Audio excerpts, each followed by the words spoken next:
ವಿಘ್ನರಾಜ ವಿಶುದ್ಧವಾಣಿ ವಿಶಿಷ್ಟ ವಿಷ್ಣು ವಿಶೇಷ ಶಂಕರ ವಾಯು ಜಲ ಗಗನ ಅನಲ ಅಣು ಓಂಕಾರ ಬ್ರಹ್ಮಾಂಡ ಆದಿಮಧ್ಯ ಅಂತದ ವ್ಯಾಪ್ತಕ್ಕೆ ಸಚ್ಚಿತ್ ಆನಂದ ಆತ್ಮಜ್ಞಾನಕ್ಕೆ ರೂಪು ನೂರರ ಶುದ್ಧ ಚೈತನ್ಯಕ್ಕೆ ನಮೋ ನಮಃ.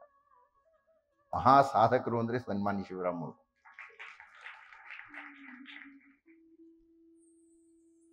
ಅವ್ರದ್ದು ಒಂಥರ ಮಹಾವಿರಕ್ತ ಜೀವನ. ನಾನು ಅವರು ಒಟ್ಟಿಗೆ ಸ್ನಾತಕೋತ್ತರ ಪದವಿಯನ್ನು ಮಾಡ್ತಾ ಇದ್ವಿ. ನಾನು ಸಂಸ್ಕೃತದ್ದು ಮಾಡದೆ, ಅವರು ಕನ್ನಡದ್ದು ಮಾಡ್ತಾ ಇದ್ರು. ಆಗ ಅವರು, ನಾನು ಚಾಪೆ ಮೇಲೆ ಮಲ್ಕೊಳ್ತೀನಿ, ಇನ್ನೂರು ನಿಜವಾದ ವಿರಕ್ತಿಯಲ್ಲಿ ವಿರಕ್ತರಾಗಿಯೇ ಬದುಕಿದವರು ಅವರು. ನಿಮಗೆ ಗೊತ್ತು ಚಲನಚಿತ್ರ ಎಂಥ ಚಂಚಲ ಕ್ಷೇತ್ರ ಅಂತ. ಆ ಚಂಚಲ ಕ್ಷೇತ್ರದಲ್ಲಿ ಯಾವುದಾದರೂ ಒಂದು ಅಚಲವಾದ ಪರ್ವತ ಮೈನಾಕ ಇದೆ ಅಂದರೆ ಅದು ಶಿವರಾಮ್ ಅವರು. ಅವರು ಎಷ್ಟು ಸಾಹಿತ್ಯ ಪ್ರೇಮಿಗಳು, ಸ್ನೇಹ ಪ್ರೇಮಿಗಳು, ಗ್ರಂಥ ಪ್ರೇಮಿಗಳು ಅಂದರೆ, ಸಾಮಾನ್ಯವಾಗಿ ನಾನಿಲ್ಲಿ ಕರೆದವರನ್ನ ನಾನು ಕೇಳ್ತೀನಿ, ನಿಮಗೇನು ಕೊಡೋಣ, ಏನು ಕೊಡಬೇಕು ಅಂತ. ಹಾಗೆ ಶಿವರಾಮ್ ಅವ್ರನ್ನೂ ಕೇಳಿದೆ, ನಿಮಗೇನಾದರೂ ಉಡುಗೊರೆ ಕೊಡೋಣ್ರಿ ಅಂತ. ಅವ್ರು ಹೇಳಿದರು, ಅವರ ಹತ್ರ ಇದೇ ಆಗಲೇ ಸುಮಾರು ಒಂದು 10-15 ಸಾವಿರ ಪುಸ್ತಕಗಳು ಇಟ್ಕೊಂಡಿರತಕ್ಕಂಥ ಮಹಾಗ್ರಂಥಪಾಲಕರು. ನನಗೆ ಯಾವುದೋ ಒಂದೆರಡು ಪುಸ್ತಕ ಕೊಡ್ರಿ ಇಂದ್ರವರು. ಅವರು ಆಯ್ಕೆ ಮಾಡಿಕೊಂಡು ಪುಸ್ತಕವು ಯಾವುದು ಗೊತ್ತೇ? ಯೋಗ ವಾಸಿಷ್ಠ ಅಂತ. ಹೀಗಾಗಿ ಭೋಗಭೂಮಿಯಲ್ಲಿ ಇರತಕ್ಕಂತಹ ಯೋಗ ಚಕ್ರವರ್ತಿಗಳಾಗಿ ಅವರು ಹೇಗೂ ಸನ್ಯಾಸವನ್ನೇ ತಗೊಂಡ್ಬಿಟ್ಟಿದ್ದಾರೆ. ಒಂದು ಅರ್ಥದಲ್ಲಿ ಅಯ್ಯಪ್ಪನ ಭಕ್ತರಾಗಿ ಬಿಟ್ಟಿದ್ದಾರೆ. ಅವರು ವೇಷ ಗೀಷ ನೋಡಿದ್ರು ಹಾಗೆ ಕಾಣಿಸ್ತಾರೆ. ಋಷಿಗಳ ಕಣ್ಣು ನನಗೇನು ತುಂಬ ಚೆನ್ನಾಗಿ ಕಾಣಿಸ್ತಾ ಇದ್ದಾರೆ. ಅವರು ಋಷಿಗಳಾಗಿ ಕಾಣಿಸ್ತಾ ಇದ್ದಾರೆ.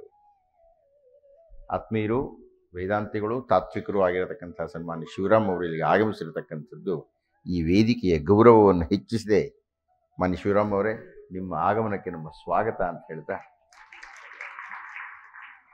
ಹನುಮಂತ ಸುಂದರಕಾಂಡದ ಆದಿಯಲ್ಲಿ ಲಂಘಿಸಿದ ಲಂಘನವನ್ನು ಕುರಿತು ವಾಲ್ಮೀಕಿ ಮಹರ್ಷಿಗಳ ಪ್ರಶಂಸೆ ನಮಗೆಲ್ಲ ಮಾರ್ಗದರ್ಶನ. ಸ್ಮೃತಿರ್ಧೃತಿರ್ಮತಿರ್ ಸಾಕ್ಷಾಕ್ಷ್ಯಂ ಸಕರ್ಮಸು ನ ಸೀದತಿ ಅಂತ. ಹನುಮಂತ ಹಾಕಿಕೊಟ್ಟಂತಹ ಮಾರ್ಗದಲ್ಲಿ ಯಾರು ತಮ್ಮ ಕಾರ್ಯಗಳನ್ನು ಸಾಧಿಸುತ್ತಾರೆಯೋ ಸಕರ್ಮಸು ನ ಸೀದತಿ, ಅಲ್ಲಿ ಸೋಲು ಅನ್ನೋದೇ ಇಲ್ರಿ. ಆ ಕಾರ್ಯವನ್ನು ಹಾಗೆ ಸ್ಮೃತಿ, ಗತಕಾಲದಲ್ಲಿ ನಿಮ್ಮಲ್ಲಿ ಇರತಕ್ಕಂತಹ ಎಲ್ಲ ಅನುಭವಗಳನ್ನು ಕ್ರೋಢೀಕರಿಸಿ, ಧೃತಿ, ನಾನು ಈ ಕೆಲಸವನ್ನು ಸಾಧಿಸುತ್ತೇನೆ ಎನ್ನತಕ್ಕಂತಹ ಸಂಕಲ್ಪವನ್ನು ಮಾಡಿ, ಮತಿ, ಮಾನಸಿಕವಾಗಿ ಯೋಜನೆಗಳನ್ನು ಸಿದ್ಧಪಡಿಸಿಕೊಂಡು, ದಕ್ಷತೆಯಿಂದ ನೀವು ಕಾರ್ಯವನ್ನು ನಿರ್ವಹಿಸಿದರೆ ಎಂತಹ ಕಾರ್ಯವಾದರೂ ಸುಗಮವಾಗಲೇಬೇಕು, ಗೆಲ್ಲಲೇಬೇಕು, ವಿಜಯಿಯಾಗಲೇಬೇಕು. ಆದ್ದರಿಂದ ಯಾವುದಾದರೂ ವ್ಯಕ್ತಿ, ಅದು ಅಧ್ಯಯನದಲ್ಲಿರಲಿ, ವ್ಯವಹಾರದಲ್ಲಿರಲಿ, ವ್ಯಾಪಾರದಲ್ಲಿರಲಿ, ಯಾವುದರಲ್ಲೇ ಇರಲಿ, ತಾನೆಲ್ಲೋ ಸೋಲ್ತಾ ಇದ್ದೀನಿ, ತಾನೆಲ್ಲೋ ಹಿಂದೆ ಬಿದ್ದಿದ್ದೇನೆ, ತನಗೆ ಯಾಕೋ ಮುಂದುವರಿಯೋಕೆ ಆಗ್ತಾ ಇಲ್ಲ. ಬಹಳ ಜನ ನನಗೆ ಈ ಪ್ರಶ್ನೆ ಹೇಳ್ತಾರೆ, ಯಾಕೋ ಕೈ ಹಿಡಿದಿದ್ದು ಯಾವುದೂ ಆಗೋದಿಲ್ಲ, ಯಾವುದೂ ನಡೀತಾ ಇಲ್ಲ, ಇದೆಲ್ಲ ಹೇಳ್ತಾರಲ್ಲ. ಈ ವಾಕ್ಯವನ್ನು ಗಮನಿಸಬೇಕು. ಸುಂದರಕಾಂಡದಲ್ಲಿ ನಿಮ್ಮ ಜೀವನ ಸುಂದರವಾಗಬೇಕಾಗಿದ್ದರೆ, ನೀವು ಹಿಡಿದ ಕಾರ್ಯ ಬಂಗಾರವಾಗಬೇಕಾಗಿದ್ದರೆ, ನಿಮ್ಮ ಬದುಕಿನ ಬಟ್ಟೆ ಹಸನಾಗಬೇಕಾಗಿದ್ದರೆ, ಈ 4 ಪದಗಳನ್ನು ಯಾವಾಗಲೂ ನಮ್ಮ ಕಣ್ಣಿನ ಮುಂದೆ ಇಟ್ಕೊಂಡಿರ್ಬೇಕು. ಸ್ಮೃತಿ, ಧೃತಿ, ಮತಿ, ದಾರ್ಕ್ಷ್ಯಂ. ದಾರ್ಕ್ಷ್ಯಂ ಅಂದರೆ ದಕ್ಷತೆ ಅಂತ. ಈ 4 ಯೋಜನಾಬದ್ಧವಾದ ಪಥದಲ್ಲಿ ನಾವು ಸಂಚರಿಸಿದರೆ ನಮಗೆ ಯಾವುದೇ ವಿಧವಾಗಿರತಕ್ಕಂತಹ ಸೋಲು ಇಲ್ಲ.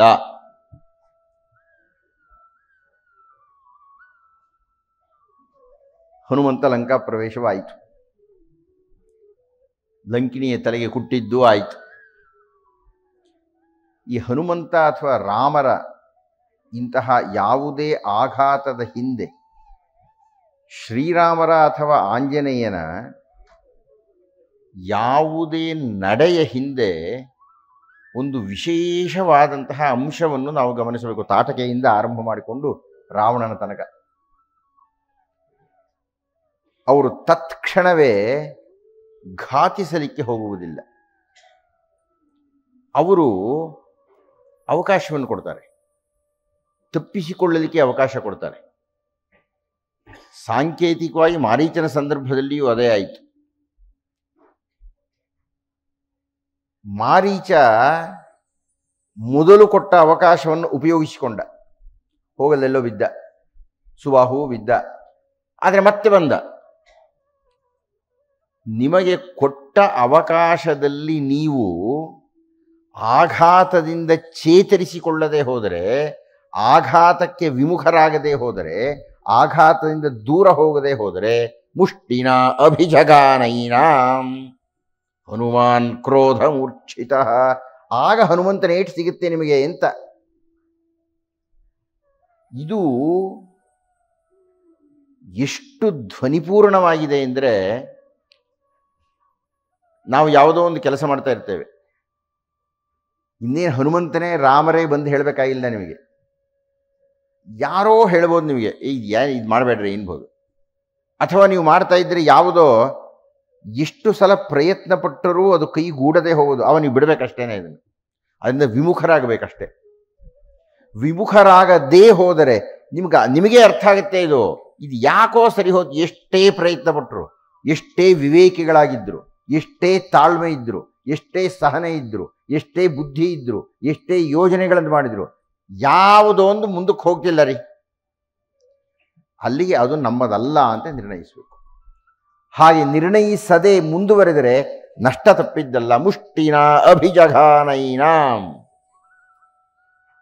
ಇದು ಹನುಮಾನ್ ಕ್ರೋಧ ಮೂರ್ಛಿತ, ಸಿಟ್ಟು ಮಾಡಿಕೊಂಡು ಹನುಮಾನ್, ನೆನೆಯಲ್ಲಿ ಅದನ್ನು ವಿವರಣೆ ಕೊಟ್ಟಿದ್ದೇನೆ ನಾನು, ಅದು ನಿಮಗಾಗತ್ತೆ ಅಂತ. ಅದು ಲಂಕಿಣಿಗೆ ಆಯಿತು.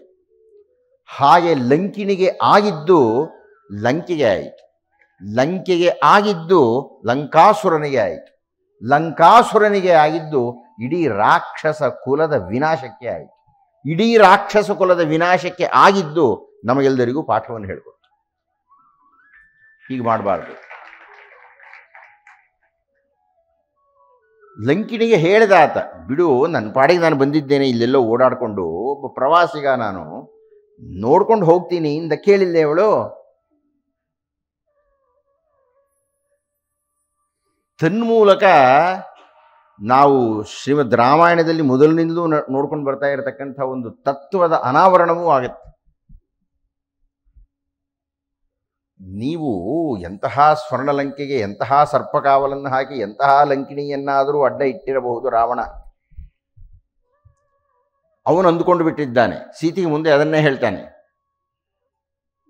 ಈ ಸಮುದ್ರವನ್ನು ದಾಟಿ ಈ ಕೋಟೆಯನ್ನು ಹತ್ತಿ ಇಲ್ಲಿಗೆ ಬರತಕ್ಕಂಥವ್ರು ಯಾರೂ ಇಲ್ವೇ ಇಲ್ಲ, ಸಾಧ್ಯವೇ ಇಲ್ಲ. ಆದರೆ ಯಾರು ಬರುತ್ತಾರೆ, ಯಾವಾಗ ಬರುತ್ತಾರೆ, ಲಂಕಾಪತನ ಯಾವಾಗ ಆಗತ್ತೆ ಅನ್ನೋದು ಈಗಾಗಲೇ ನಿಶ್ಚಯ ಆಗಿಬಿಟ್ಟಿದೆ ಅಂತ.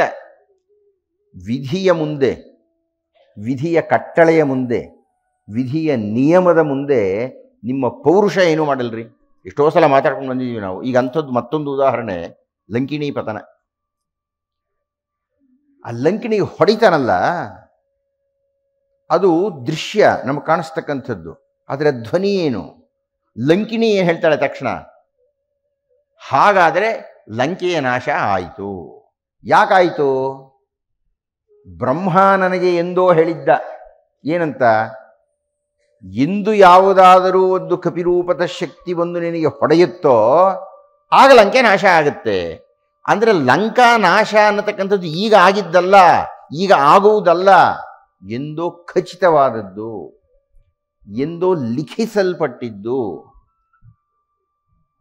ನಾನು ತಮ್ಮಲ್ಲಿ ನಿವೇದನೆ ಮಾಡಿಕೊಳ್ತಾ ಇದ್ದೇನೆ ಮೊದಲಿನಿಂದಲೂ, ಮೊದಲನೇ ಉಪನ್ಯಾಸದಿಂದಲೂ ಶ್ರೀಮದ್ ರಾಮಾಯಣದಲ್ಲಿ ಚಿಂತನೆ ಆಗ್ತಾ ಇರತಕ್ಕಂಥದ್ದು ಇಂತಹ ಬಹುದೊಡ್ಡದಾದ ಒಂದು ತತ್ವ. ಪೌರುಷವೇ ವಿಧಿಯೇ, ವಿಧಿಯೇ ಪೌರುಷವೇ.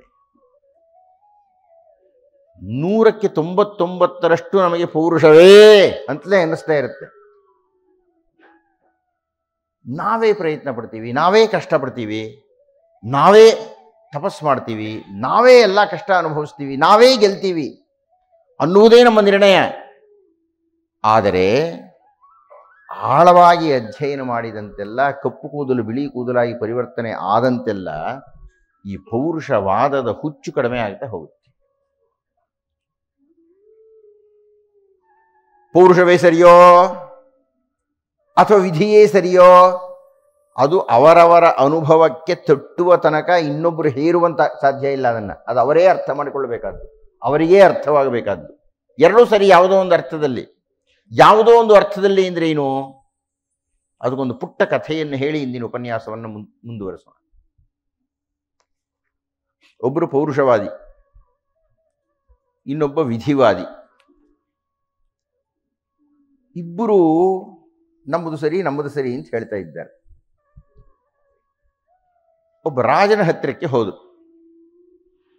ರಾಜ ಹೇಳ್ದ, ನಿಮ್ಮಿಬ್ಬರಲ್ಲಿ ಯಾವುದು ಸರಿ ಅಂತ ನಾನು ತೀರ್ಪು ಕೊಡೋದಕ್ಕಿಂತ ಮುಂಚೆ ನಿಮ್ಮಿಬ್ಬರನ್ನು ಒಂದು ಕೋಣೆಯಲ್ಲಿ ಬಂಧಿಸ್ತೀನಿ ಎಂದ.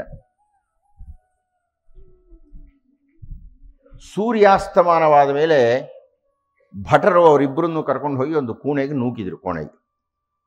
ಕೋಣೆಗೆ ನೂಕಿ ಬೀಗ ಹಾಕ್ಕೊಂಡು ಬಂದರು. ಇಬ್ಬರು ಮಾತಾಡ್ಕೊಳ್ತಾ ಇದ್ದಾರೆ. ಅಲ್ಲಯ್ಯ, ನಾವು ಕಿತ್ತಾಡದೇ ಇದ್ದಿದ್ರೆ ಎಷ್ಟೋ ಚೆನ್ನಾಗಿರ್ತಿತ್ತು ನೋಡು. ಬಂಧಿತರಾಗದೆಯೇ ಹೋಗಿದ್ವಾ, ಆದರೆ ನಾವು ಕಿತ್ತಾಡಿದ್ರಿಂದ ಬಂಧಿಸಲ್ಪಟ್ಟೆವು ಅಂತ ಪೌರುಷವಾದಿ ಹೇಳಿದ. ಆದರೆ ವಿಧಿವಾದಿ ಹೇಳಿದ, ನಾವು ಈ ಹೊತ್ತು ಇಲ್ಲಿ ಬಂಧಿತರಾಗಲೇಬೇಕಾಗಿತ್ತು, ಅದು ವಿಧಿ ನಿಯಮ, ಆದ್ದರಿಂದ ಬಂಧಿತರಾಗಿದ್ದೇವೆ. ಯಾಕೆ ಬಂಧಿತರಾಗಿದ್ದೇವೆ ಅದು ವಿಧಿಗೆ ಗೊತ್ತು, ನನಗೆ ಗೊತ್ತಿಲ್ಲ. ನಿನ್ನ ಹತ್ರ ಮಾತಾಡೋಕೆ ಸುಮ್ಮನೆ ಇರೋದು ಮೇಲು ಅಂದ. ಕೊಂಚ ಕಾಲ ಆಯಿತು. ಬಹುಶಃ ರಾತ್ರಿ 8-8:30 ಆಗಿದೆ. ಇಬ್ಬರಿಗೂ ಹಸಿವು. ಪೌರುಷವಾದಿ ವಿಧಿವಾದಿಯನ್ನು ಟೀಕಿಸ್ತಾ ಹೇಳಿದ, ನೋಡು ನಿನ್ನ ಹಣೆ ಬರಹ, ಕತ್ತಲು ಕೋಣೆಯಲ್ಲಿ ಕುಕ್ಕರ್ ಹೊಡೆದಿದ್ದೀವಿ, ಹೊಟ್ಟಿಗೆ ಹಿಟ್ಟಿಲ್ಲ, ಏನು ಮಾಡೋದು? ಅವನು ಹೇಳಿದ, ನೋಡಪ್ಪ, ಏನಾದರೂ ಸಿಗುವಂತಿದ್ರೆ ಸಿಗುತ್ತೆ, ರಾಜರೇ ಏನಾದರೂ ಕೊಡಬಹುದು, ಇಲ್ಲದೇ ಇಲ್ಲ, ಅದಕ್ಕೇನು ಮಾಡೋಕ್ಕಾಗುತ್ತೆ? ಏನು ಮಾಡೋದಕ್ಕಾಗುತ್ತೆ? ಪ್ರಯತ್ನ ಪಡಬೇಕು. ಏನಯ್ಯ ಪ್ರಯತ್ನ ಪಡ್ತೀಯ? ನಾನು ಪ್ರಯತ್ನ ಪಡ್ತೀನಿ, ನೀನು ಕೂತ್ಕೊಂಡ್ರೆ ಮೂಲೆಯಲ್ಲಿ ಅಂತ ಹೇಳಿ ಇವನು ಆ ಕತ್ತಲು ಕೋಣೆ ತಡಕೋದಕ್ಕೆ ಶುರು ಮಾಡ್ದ. ಒಂದು ಗಂಟು ಸಿಕ್ತವನಿಗೆ, ಎಲ್ಲ ರಾಜನದೇ ಏರ್ಪಾಟು. ಒಂದು ಗಂಟು ಸಿಕ್ತು. ಹಾಗೇ ಕೈ ಇಟ್ಟ, ಒಂದು ಮಡಕೇನೂ ಸಿಕ್ತು, ಅದು ನೀರು ಬೇರೆ ಇತ್ತು. ಇನ್ನು ಗಂಟಲ್ಲಿ ನಿಂತು ಬಿಚ್ಚಿದ. ಕಡಲೆಕಾಯಿ ಇತ್ತು. ಅವನು ಕಡಲೆಕಾಯಿ ತಿಂತ ಹೇಳ್ದ, ನೋಡ್ದ, ಪೌರುಷ ಪ್ರಯತ್ನ ಪಟ್ಟಿದ್ದ ಕಡಲೆಕಾಯಿ ಸಿಕ್ತಾ? ನಿಂಗೇನು ಸಿಕ್ತು? ಕೂತಿದೀಯಾ ಅಲ್ಲಿ ಮೂಲೆಯಲ್ಲಿ, ಒಪ್ಕೋ, ಪೌರುಷವಾದ ಸರಿ ಅಂತ, ನಿಂಗೆ ಕಡಲೆಕಾಯಿ ಕೊಡ್ತೀನಿ ಅಂದ. ಅವನು ಹೇಳ್ದ, ನನಗೆ ಏನು ಸಿಗಬೇಕು ಅಂತ ವಿಧಿಯ ನಿಶ್ಚಯ ಇದೆಯೋ ಅದು ಸಿಗುತ್ತೆ ಅಂತ ಒಂದು ಕಲ್ಲು ಕಚ್ಚಿದ. ತಗೋ, ನಿನಗೆ ಕಲ್ಲೇ ಗತಿ ಅಂತ ಅಸ್ತ. ಆ ಕಡೆ ಒಪ್ಕೊಳ್ಳಲ್ವಾ ನೀನು? ನಾನು ಕಡಲೆಕಾಯಿ ನಿಂತೀನಿ. ಕಡಲೆಕಾಯಿ ಎಲ್ಲ ತಿಂದು ಮುಗಿಸ್ದ. ಹೊಟ್ಟೆ ತುಂಬಿದಾಗಾಯಿತು, ನೀರು ಕುಡ್ದ. ಅವನು ಕಡಲೆಕಾಯಿ ಕಚ್ಚಿದಾಗೆಲ್ಲ ಕಲ್ಲು ಬೇರೆ ಸಿಗ್ತಾ ಇತ್ತು. ಕಲ್ಲು ತಗೊಂಡು ಹೊಡಿತಾ ಇದ್ದ ಅವನಿಗೆ. ಕಲ್ಲು ತಗೋ, ನಿನ್ನ ಹಣೆ ಬರೋ ಕಲ್ಲೇ. ಈಗ ಮಲ್ಕೊಳ್ಳೋಣ ಇಬ್ಬರೂ. ವಿಧಿಯವಾದವನ್ನು ನಂಬಿದ ನಿನಗೆ ಕಲ್ಲೇ ಗತಿ, ಪೌರುಷವಾದವನ್ನು ನಂಬಿದ ನನಗೆ ಕಡಲೆಕಾಯೇ ಗತಿ ಅಂತಂದ. ಇವರು ಮಲಗಿದರು. ಬೆಳಗಾಯಿತು. ಬೆಳಗಾಗ್ತಾ ಇದೆ. ಸೂರ್ಯನ ಕಿರಣಗಳು ಪ್ರವೇಶ ಆಯಿತು ಆ ಕೋಣೆಯ ಕಿಟಕಿಯ ಒಳಗೆ. ಇಬ್ಬರು ಮಲಗಿದ್ದಾರೆ. ಈ ವಿಧಿವಾದಿ ಮಲಗಿದ್ದವನ ಕಣ್ಣಿಗೆ ಏನೋ ಕೋರೈಸಿದಾಗಾಯಿತು. ಕಣ್ಣು ಬಿಟ್ಟು ನೋಡ್ತಾನೆ, ಎಲ್ಲ ವಜ್ರದ ಹರಳುಗಳು. ರಾತ್ರಿ ಅವನು ತಿಂದಿವನ ಕಡೆಗೆ ಎಸೆದಿದ್ದ ಅವನನ್ನು, ಕಲ್ಲು ಕಲ್ಲು ಅಂತ. ವಜ್ರಗಳನ್ನೆಲ್ಲ ಆಯ್ಕೊಂಡ. ಅವನು ಹೇಳಿದಯ್ಯ, ನೋಡ್ದೇನಯ್ಯ, ನನಗೆ ಆ ದೈವ ವಜ್ರವನ್ನು ಕೊಡ್ತು, ನಿನಗೆ ಕಡಲೆಕಾಯಿ ಕೊಟ್ಟಿದೆ, ಈರಪ್ಪ ಹಾಗೇನೆ ಎಂದ.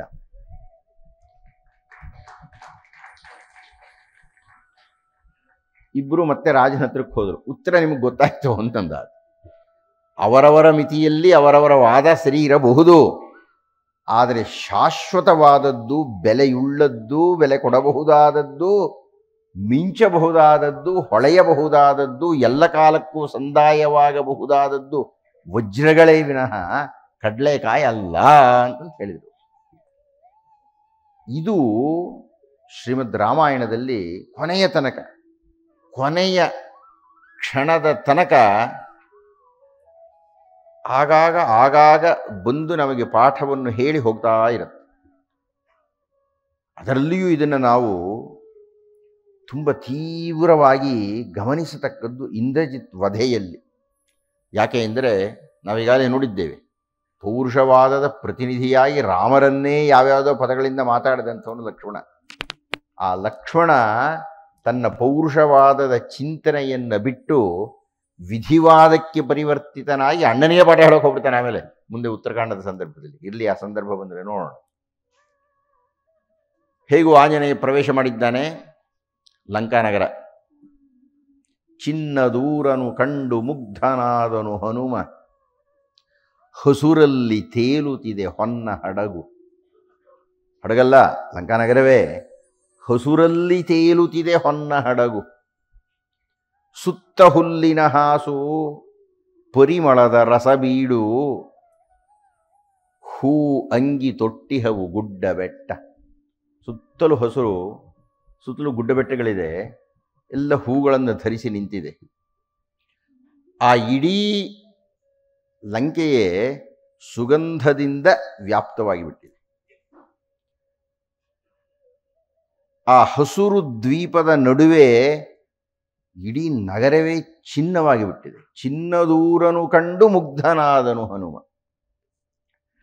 ಖರ್ಜೂರ ಜಂಬೀರ ತರು ದೇವದಾರುಗಳು ಫಲಭಾರ ಹೆಚ್ಚಾಗಿ ಜಗ್ಗುತಿಹವು, ಬಣ್ಣ ಬಣ್ಣದ ಹಕ್ಕಿ ಹಾರುತಿಹುದೆಲ್ಲೆಲ್ಲೂ ಕಂದಕದಿ ತೇಲುತ್ತಿದೆ ಹಲವು ಹಂಸ. ತಾವರೆಯು ನೈದಿಲೆಯು 106 ಪುಷ್ಪಗಳು ಸಿರಿ ಸರೋವರ ಕಮಿತ ಪುಷ್ಪ ಪೂಜೆ.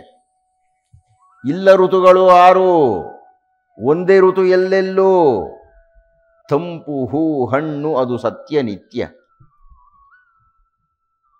ಸುತ್ತ ಪಹರೆಯ ಸಾಲು, ಸುತ್ತ ಲಂಕೆಯ ಕೋಟೆ, 106 ಸೌಧುಗಳು ಗೋಪುರಗನಂತ.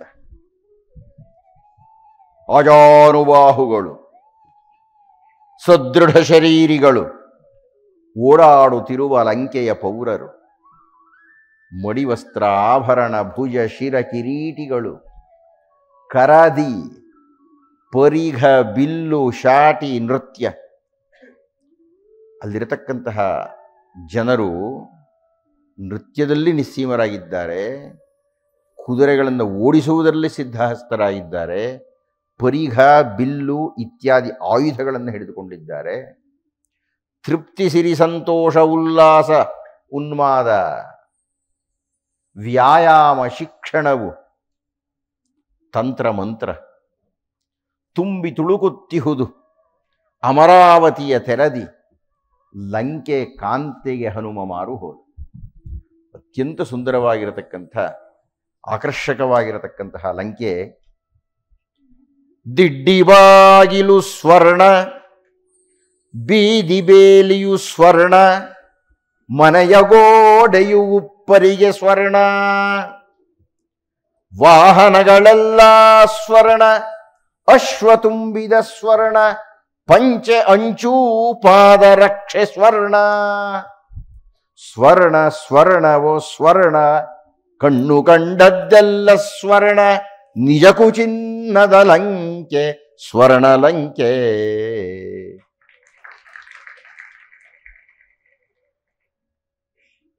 ಸರ್ವವೂ ಸ್ವರ್ಣಮಯವಾಗಿರತಕ್ಕಂತಹ ಲಂಕಾ ಪ್ರವೇಶವನ್ನು ಹನುಮಂತ ಮಾಡಿದ್ದಾನೆ. ಹಾಗೆ ಪ್ರವೇಶ ಮಾಡುವ ಮುನ್ನ ಒಂದು ಶಾಸ್ತ್ರೀಯ ನಿಯಮವನ್ನು ಆತ ಪಾಲನೆ ಮಾಡಿದ. ನಿಮಗೆ ಯಾರಾದರೂ ಬಲಗಡೆ ಇಟ್ಕೊಂಡು ಮನೆ ಪ್ರವೇಶ ಮಾಡ್ರಿ ಅಂದರೆ ಅರ್ಥ ಏನಪ್ಪ ಅಂದರೆ ನೀವು ಶತ್ರುಗಳ ಮನೆಯನ್ನು ಪ್ರವೇಶ ಮಾಡ್ತಾ ಇಲ್ಲ ಅಂತ ಹೇಳಲಿಕ್ಕೆ ಅಂತ. ಶತ್ರು ಮನೆಯನ್ನು ಪ್ರವೇಶ ಮಾಡುವಾಗ ಮಾತ್ರವೇ ನೀವು ಎಡಗಾಲನ್ನು ಇಟ್ಕೊಂಡು ಶುರು ಮಾಡಬೇಕು. ಹೀಗಾಗಿ ಹನುಮಂತ ಲಂಕಾ ಪ್ರವೇಶವನ್ನು ಮಾಡುವಾಗ ವಾಮಪಾದವನ್ನು ಊರಿ ನಾನು ಪ್ರವೇಶ ಮಾಡ್ತಾ ಇದ್ದೇನೆ ಅಂತ ಹೇಳಿ. ಈಗ ನೀವು ಎಡಗಾಲಿಟ್ರಿ ಅಂದರೆ ಅದು ಶತ್ರು ಕ್ಷೇತ್ರ ಅಂತ ಅರ್ಥ. ಆದ್ದರಿಂದ ಬಲಗಾಲಿಟ್ಟೇ ಹೋಗ್ಬೇಕು ನೀವು ಅಂತ. ಎರಡನೇ ನಿಯಮ ತಗೊಂಡ ಅವನು. ನಾನು ಈ ಲಂಕಾ ಪ್ರವೇಶವನ್ನು ಮಾಡುವಾಗ ನಾನು ಯಾರು ಅಂತ ಯಾವಾಗ ಗೊತ್ತಾಗಬೇಕೋ ಅಲ್ಲಿಯೇ ತನಕ ನಾನು ಗುಪ್ತವಾಗಿರ್ತೀನಿ ಎಂದಾತ. ಯಾವಾಗ ನಾನು ಯಾರು ಅಂತ ಗೊತ್ತಾಗಬಹುದು? ಯಾವಾಗ ಗೊತ್ತಾಗಬಹುದು ಅಂದರೆ ಯಾವಾಗ ನಾನು ಬಂದ ಕಾರ್ಯ ಆಗುತ್ತೋ ಆವಾಗ. ನಾವು ನಮ್ಮ ಕಾರ್ಯವನ್ನು ಸಾಧಿಸುವ ತನಕ, ಇದು ಬಹಳ ರಾಜ್ಯಶಾಸ್ತ್ರದಲ್ಲಿ ಬರ್ತಕ್ಕಂಥ ಬಹಳ ದೊಡ್ಡದೊಂದು ನಿಯಮ. ಶ್ರೀರಾಮರು ಭರತನಿಗೆ ಮಾತಾಡ್ತಾ ಹೇಳ್ತಾರೆ ಇದನ್ನು. ನೀನು ಮಂತ್ರಾಲೋಚನೆಯಲ್ಲಿ ಕುಳಿತು ಶಾಸನಗಳನ್ನು ನಿರ್ಣಯ ಮಾಡ್ತೀಯಲ್ಲ, ಆ ಶಾಸನಗಳು ಜಾರಿ ಆಗುವುದಕ್ಕಿಂತ ಮುನ್ನ ಸ್ಟೋರಿ ಹೋಗೋದಿಲ್ಲ ತಾನೇ ಅಂತ ಕೇಳ್ತಾರೆ. ನಮ್ಮ ಸುದ್ದಿಯವರು ಎಷ್ಟು ಚೆನ್ನಾಗಿ ಸಂಗ್ರಹಿಸ್ತಾರೋ ಆ ರೀತಿ ಸೋರಿ ಹೋಗಬಾರದು. ನೀವು ತೆಗೆದುಕೊಂಡಂತಹ ಶಾಸನ ಕಾರ್ಯರೂಪಕ್ಕೆ ಬಂದ ಮೇಲೆ ಜನರಿಗೆ ಗೊತ್ತಾಗಬೇಕು, ಓ ಇಂಥ ಶಾಸನ ಇವರು ತಗೊಂಡಿದ್ರು ಅಂತಂತ. ಹನುಮಂತನ ಮೂಲಕ ವಾಲ್ಮೀಕಿ ಮಹರ್ಷಿಗಳು ಈ ಒಂದು ಪ್ರಧಾನ ಅಂಶವನ್ನು ನಮಗೆಲ್ಲ ಏನು ಹೇಳ್ತಾರೆ ಅಂದರೆ, ನಾವು ಕಾರ್ಯವನ್ನು ಆರಂಭ ಮಾಡಿದಾಗ ಅಥವಾ ಕಾರ್ಯನಿರತರಾಗಿದ್ದಾಗ ನಾನಿಂಥದ್ದನ್ನು ಸಾಧಿಸ್ತೀನಿ ಅಂತ ಹೇಳೋಕೆ ಹೋಗ್ಕೂಡ್ದು. ಸಾಧಿಸಿದ ಮೇಲೆ ಹೇಳಬೇಕು ನೀವು. ಅಂದರೆ ನಿಮ್ಮ ಕಾರ್ಯ ಸಾಧನೆಗೆ ಮುನ್ನ ನೀವು ಪ್ರಕಾಶಕ್ಕೆ ಬರಬಾರದು. ಹನುಮಂತ ಹೇಳ್ತಾ ಇದ್ದಾನೆ, ನಾನು ಯಾವ ಕಾರ್ಯದ ಸಾಧನೆಗಾಗಿ ಬಂದಿದ್ದೇನೋ ಆ ಕಾರ್ಯ ಮುಕ್ತಾಯ ಆಗಬೇಕು. ಅಲ್ಲಿಯ ತನಕ ನಾನು ಯಾರ ಕಣ್ಣಿಗೂ ಬೀಳಬಾರ್ದು. ಆದ್ದರಿಂದ ನಾನು ಬೆಕ್ಕಿನ ಆಕಾರಕ್ಕೆ ಬರ್ತೀನಿ ಅಂತ ಹೇಳಿದೆ. ಅದಕ್ಕೆ ಎರಡು ಕಾರಣಗಳನ್ನು ಕೊಟ್ಟ ಅವನು. ಇಷ್ಟು ಬೃಹತ್ ದೇಹವನ್ನು ಧರಿಸಿ ನಾನು ಸಂಚಾರ ಮಾಡ್ತಾ ಇದ್ದರೆ, ಒಂದು ನನ್ನ ನಡೆಗೆ ಅಡ್ಡ, ಎರಡನೆಯದು ಜನರಿಗೆ ಕಾಣಿಸ್ಬಿಡ್ತೀನಿ ನಾನು. ಹಾಗಾಗಬಾರ್ದು. ಯಾಕೆಂದರೆ ನನ್ನ ಕಾರ್ಯ ಮೊದಲು ಮುಗಿಬೇಕು. ನಾನು ಬಂದಿರತಕ್ಕಂಥ ಕಾರ್ಯ ಸೀತಾನ್ವೇಷಣೆ. ಸೀತೆಯ ಸಂದರ್ಶನ ಆಗುವ ತನಕ ನಾನು ಯಾರ ಕಣ್ಣಿಗೂ ಬೀಳಬಾರ್ದು. ಆಮೇಲೆ ನೋಡ್ಕೊಳ್ಳೋಣ, ಆಮೇಲೆ ಕಣ್ಣಿಗೆ ಬಿದ್ದೇ ಬೀಳ್ತಾನೆ, ಅದು ಜೋರಾಗೇ ಬೀಳ್ತಾನೆ, ಬೀಳೋ ಹಾಗೆ. ಆ ಕಾರ್ಯ ಮುಕ್ತಾಯ ಆಗಬೇಕು. ತನ್ನ ಮೂಲಕ ವಾಲ್ಮೀಕಿಗಳು ಹೇಳ್ತಾ ಇದ್ದಾರೆ, ಕಾರ್ಯಸ್ಥರಾಗಿರುವವರು ಕಾರ್ಯಶೀಲರಾಗಿ ಕಾರ್ಯದಲ್ಲಿ ಜಯವನ್ನು ಗಳಿಸುವ ತನಕ ಅವರು ಪ್ರಕಾಶಕ್ಕೆ ಬರಕೂಡದು. ಹನುಮಂತ ಮುಂದುವರೆದ. ಎಲ್ಲ ರಾಕ್ಷಸರ ಗೃಹಗಳನ್ನೂ ಹುಡುಕ್ತಾ ಹೋದ. ಎಲ್ಲಿಯೂ ಸೀತೆ ಕಾಣಿಸ್ತಾ ಇಲ್ಲ. ಅಂದರೆ ವರ್ಣನೆ ಬರುತ್ತೆ, ನೀವು ಅದನ್ನೆಲ್ಲ ಗಮನಿಸಿ. ನಾನು ಹೇಳಬೇಕಾದ ಬಹಳ ಪ್ರಧಾನವಾದ ಕೆಲವು ಅಂಶಗಳಿದೆ. ಎಲ್ಲವನ್ನೂ ಗಮನಿಸ್ತಾ ಪುಷ್ಪಕ ವಿಮಾನವನ್ನು ನೋಡಿದ. ಕೊನೆಗೆ ರಾವಣನ ಅಂತಃಪುರಕ್ಕೂ ಬಂದ. ಅಲ್ಲಿ ತುಂಬ ಸುಂದರವಾಗಿರತಕ್ಕಂಥ ವಿಷಯಗಳನ್ನೆಲ್ಲ ವಾಲ್ಮೀಕಿ ಮಹರ್ಷಿಗಳು ವಿವರಣೆ ಕೊಟ್ಟಿದ್ದಾರೆ. ಅಲ್ಲಿನ ಸ್ತ್ರೀಯರು ಹೇಗಿದ್ದರು, ವಾದ್ಯಗಳು ಹೇಗಿತ್ತು, ರಾವಣ ಹೇಗಿದ್ದ, ಇವುಗಳನ್ನೆಲ್ಲ ವರ್ಣನೆ ಮಾಡ್ತಾ ಹೋಗ್ತಾರೆ. ಮುತ್ತು ಮೆತ್ತೆ ಹವಳ ಹುದುಗೆ ವಜ್ರಕಾಂತಿ ರತ್ನ ಮಂಚ, ಹಂಸಪುಕ್ಕ ತುಂಬಿ ಹೊಲಿದ ಮೃದುಮಾರ್ಧವ ಶಯನ ಹಾಸು, ತಲೆಯ ಕಡೆಗೆ ಶ್ವೇತ ಛತ್ರ, ಪಾದದೆಡೆಗೆ ಬಿಸುಪು ಹೊದಿಕೆ, ಕನ್ನೈದಿಲೆ ರಾತ್ರಿ ರಾಣಿ, ಮಲ್ಲಿಗೆಗಳ ಮಾಲೆ ಸುಳಿದು, ಮಂಚವೆಲ್ಲ ಗಂಧಪೂರ್ಣ ಪುಷ್ಪಮಾಲೆ ತೂಗುತ್ತಿತ್ತು. ಕಂಡೆ ಬಿಟ್ಟೆ ಲಂಕೆಯ ರಸ, ಚಿಂತೆ ರಹಿತ ಪವಡಿಸಿದ್ದ, ಪೇರಿಸಿಟ್ಟ ಉದ್ದಿನಂತೆ ಕಂಡ ಅಂದು ಅಸುರ ರಾಜ. ಹನುಮಂತ ಹೋಗಿ ನೋಡ್ತಾ ಇದ್ದಾಗ ದೊಡ್ಡ ಮಂಚ. ಆ ಮಂಚಕ್ಕೆ ಸಂಪೂರ್ಣವಾಗಿ ವಜ್ರ, ವೈದೂರ್ಯ, ಗೋಮೇಧಿಕ ಇತ್ಯಾದಿ ರತ್ನಗಳನ್ನೆಲ್ಲ ಹುದುಗಿಸಿದ್ದಾರೆ. ಅದರ ಮೇಲೆ ನಾವು ಹಂಸತೂಲಿಕಾ ತಲ್ಪ ಅಂತ ಹೆಸರು ಕೇಳಿದ್ದೇವೆ. ಅಂದರೆ ಅದರ ಅರ್ಥ ಏನಯ್ಯ ಅಂದರೆ, ಹಂಸದ ತುಪ್ಪಟ ಇರುತ್ತಲ್ಲ, ಆ ಹಂಸದ ತುಪ್ಪಟವನ್ನು ತುಂಬುವುದು. ಹತ್ತಿ ತುಂಬಿದರೆ ಮೆತ್ತಗಿರುತ್ತೆ, ಒಳ್ಳೆ ಹತ್ತಿ ತುಂಬಿದರೆ. ಇನ್ನು ಹಂಸದ ತುಪ್ಪಟವನ್ನು ತುಂಬಿದರೆ ಅತ್ಯಂತ ಮೃದುವಾಗಿ, ಮನಮೋಹಕವಾಗಿ, ಮುಧುರವಾಗಿ ಇರುತ್ತಂತೆ. ನಂಗೆ ಗೊತ್ತಿಲ್ಲ ಅದು ಹೇಗಿರುತ್ತೆ ಅಂತ. ವಾಲ್ಮೀಕಿಗಳ ವರ್ಣನೆ. ಅಂಥ ಒಂದು ಶಯನಹಾಸು ಅದರಲ್ಲಿ ಇದ್ದಕ್ಕಿದ್ದ ಹೇಗೆ ಕಾಣಿಸ್ಬಿಟ್ಟ ರಾವಣ. ಹೇಗೆಯೇ ಇದ್ದಾನೆ ರಾವಣ.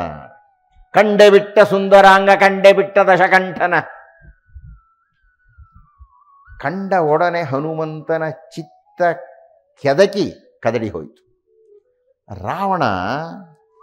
ರಾವಣನನ್ನು ನೋಡ್ತಾ ಇದ್ದ ಹಾಗೆ ಹನುಮಂತನಿಗೆ ತನ್ನ ಚಿತ್ತದ ಕೊಳ ಕಲಕಿ ಬಿಡ್ತಂತೆ.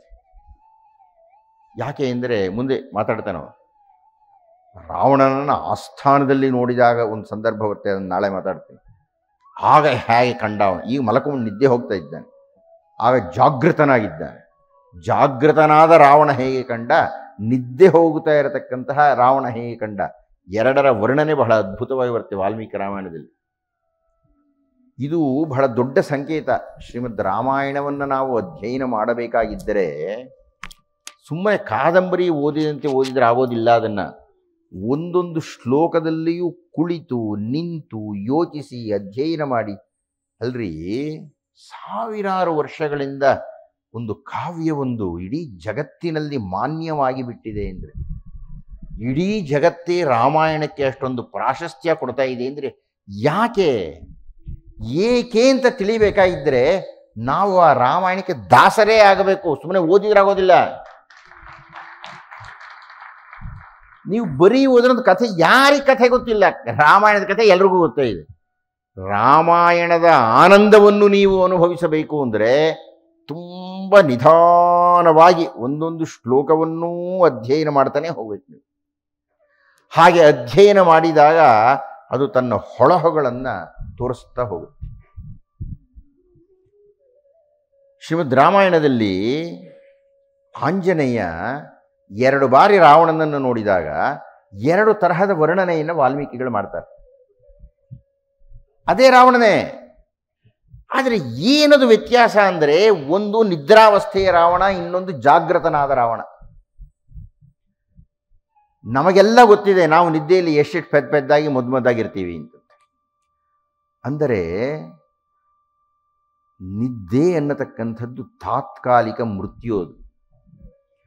ಅಂದರೆ ನಾವು ಮೃತರಾಗಿದ್ದಾಗ ಹೇಗಿರುತ್ತೇವೆ ಎನ್ನುವುದು ನಮ್ಮ ನಿದ್ರೆಯಲ್ಲಿ ನಾವು ತೋರಿಸಿರ್ತೀವಿ.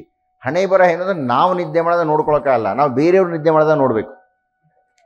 ಎಷ್ಟು ಸುಂದರವಾಗಿರತಕ್ಕಂಥವರು, ಎಷ್ಟು ವಿಕಾರವಾಗಿ, ಎಷ್ಟು ಅದ್ಭುತವಾದ ಸದ್ದುಗಳನ್ನು ಮಾಡ್ತಾ ಯಾವ ಯಾವ ಚೇಷ್ಟೆಯಲ್ಲಿ ಮಲಗಿರ್ತಾರೆ ಅಂತ. ಹಾಗೆ ನಾವು ಮಲಗಿರ್ತೀವಿ, ಅದನ್ನು ಬೇರೆಯವರು ನೋಡ್ತಾರೆ. ಆದರೆ ಜಾಗೃತರಾಗಿದ್ದಾಗ ನೀವು ಮನೆಯಿಂದ ಹೊರಕ್ಕೆ ಹೊರಡುತ್ತೆ. ನಮ್ಮಲ್ಲಿ 3 ಪದಗಳಿದೆ. ಒಂದು ಪ್ರಕೃತಿ, ಇನ್ನೊಂದು ಸುಕೃತಿ, ಇನ್ನೊಂದು ವಿಕೃತಿ, ಕೊನೆಯದು ಸಂಸ್ಕೃತಿ. ಪ್ರಕೃತಿ ಅಂದರೆ ಏನಪ್ಪ ಅಂದರೆ ಸಹಜ ಸ್ವಭಾವವಾಗಿ ಇರತಕ್ಕದ್ದು. ನಾವು ಸಹಜ ಸ್ವಭಾವ ಹೇಗಿದ್ವಿ, ಬತ್ತಲೇನೇ ಇದ್ವಿ. ಎಲ್ಲರೂ ಹುಟ್ಟಿದ ಮೇಲೂ ಭಾಳ ಭಾಳ ಭಾಳ 1000 ವರ್ಷಗಳ ತನಕ ಹಾಗೆ ಇದ್ವಿ. ಆಮೇಲೆ ಎಲೆ ಮುಚ್ಕೊಂಡ್ವಿ, ಏನೋ ಮಾಡಿದ್ವಿ ನಾವು. ಅದು ಪ್ರಕೃತಿ. ಆ ಪ್ರಕೃತಿಯಿಂದ ಇದ್ದವರು ನಾವು ಸುಕೃತಿಗೆ ಪರಿವರ್ತಿತರಾದ್ವಿ, ನಾಗರಿಕರಾದ್ವಿ. ನಾಗರಿಕರು ಅಂದರೆ ನಗರದಲ್ಲಿ ಇರತಕ್ಕವರು ಅಂತ.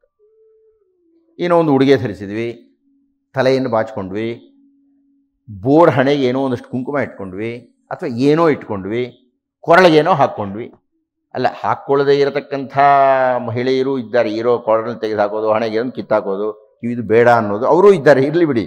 ಅದು ವಿಕೃತಿ.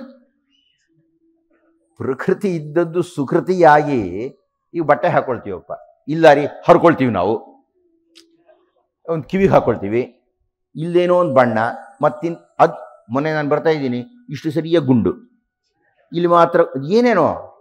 ಇದು ವಿಕೃತಿಗಳು. ಪ್ರಕೃತಿ ಇದ್ದದ್ದನ್ನು ಸುಕೃತಿ ಮಾಡಬೇಕು, ಸುಕೃತಿ ಇದ್ದದ್ದನ್ನು ಸಂಸ್ಕೃತಿ ಮಾಡಬೇಕು.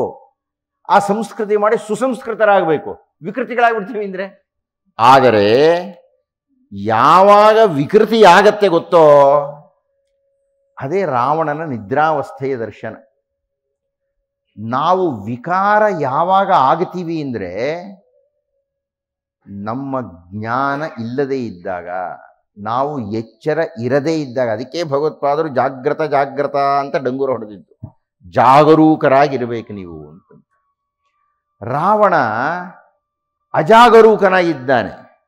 ಅಜಾಗರೂಕನಷ್ಟೇ ಅಲ್ಲ, ಮಹಾ ಅಹಂಕಾರಿಯಾಗಿದ್ದಾನೆ. ಯಾರು ಬರ್ತಾರ್ರಿ ಇಲ್ಲಿಗೆ ಅನ್ನುವ ಅರ್ಥದಲ್ಲಿ ಬಿದ್ಕೊಂಡಿದ್ದಾನೆ. ನಾವು ಹಾಗೆ ಬಿದ್ಕೊಳ್ತೀವಿ, ತಪ್ಪು ಅಂತ ಹೇಳ್ತಾ ಇಲ್ಲ.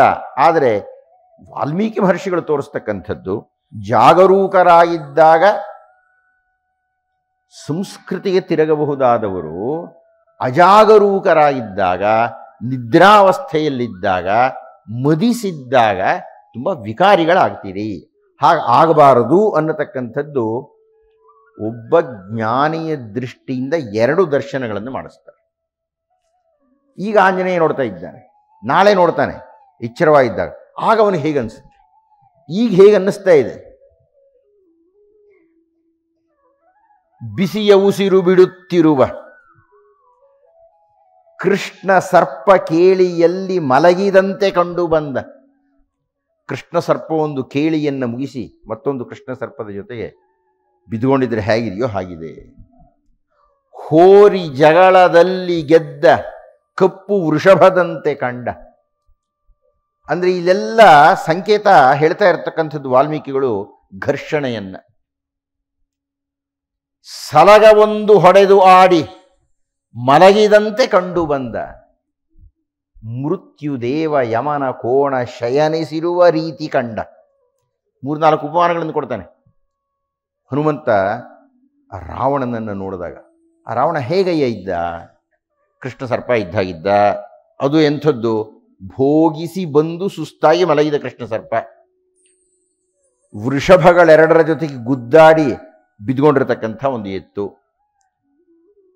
ಅಥವಾ ಆನೆಯೊಂದು, ಒಂಟಿ ಆನೆಯೊಂದು, ಒಂಟಿ ಸಲಗವೊಂದು, ಹಿಂಡನ್ನು ಬಿಟ್ಟಂತಹ ಸಲಗವೊಂದು ಕಿತ್ತಾಡ ಮಲ್ಕೊಂಡಿರತಕ್ಕಂಥದ್ದು. ಅಥವಾ ಯವನ ಕೋಣ ಬಿದ್ದುಕೊಂಡಿದೆ ಅಂತಕ್ಕಂಥದ್ದು.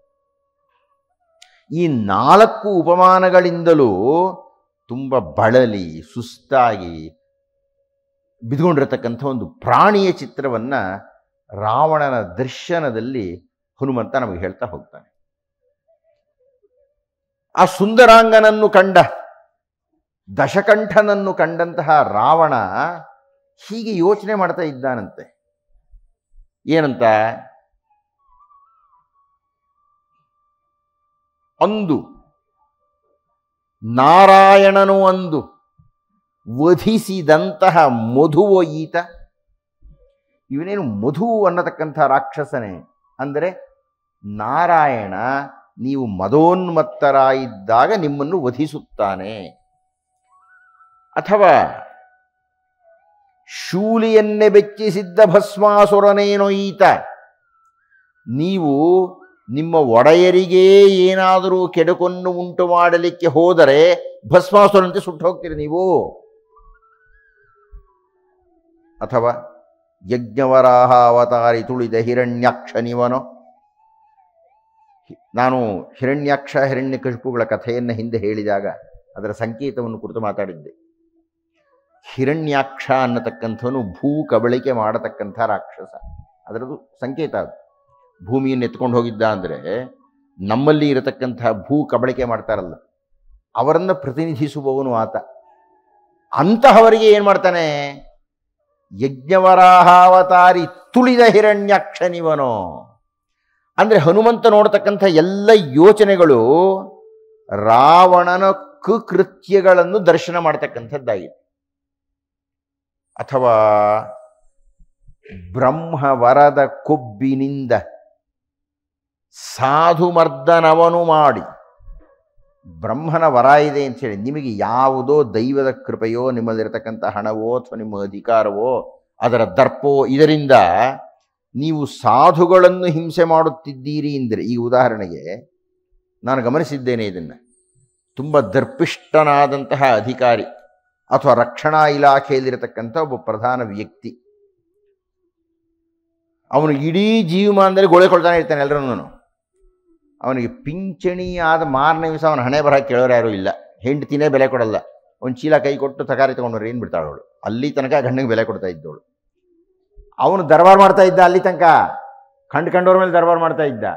ಈಗ ಹೆಂಡತಿಯ ದರ್ಬಾರಿಗೆ ಗುರಿ ಆಗ್ತಾನೆ ಅವನು. 10 ದಿವಸಗಳಲ್ಲಿ ನೋಡಿ ಮುದುಕಾಗ್ಬಿಡ್ತಾನೆ ಅವನು. ಅಂದರೆ ನೀವು ಬ್ರಹ್ಮಬಲದ ಕೊಬ್ಬಿನಿಂದ ನಿಮಗೆ ಎಂಥ ದೇವರ ಎಂಥ ವರವೇ ಇರಬಹುದು, ಎಷ್ಟೇ ಐಶ್ವರ್ಯ ಇರಬಹುದು, ಎಂಥ ಅಧಿಕಾರವೇ ಇರ್ಬೋದು.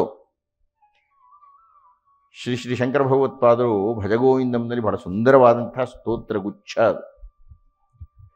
ಅದರಲ್ಲಿ ಅವರು ಮಾ ಕುರು ಧನ ಜನ ಯೌವನ ಗರ್ವಂ ಹರತಿ ನಿಮೇಷತ್ಕಾಲ ಸರ್ವಂ. ಕ್ಷಣ ಮಾತ್ರದಲ್ಲಿ ಎಲ್ಲನೂ ಕಿತ್ಕೊಂಡ್ಬಿಡ್ತಾನೆ ಬೇಕು ಅಂತಂದ್ರೆ.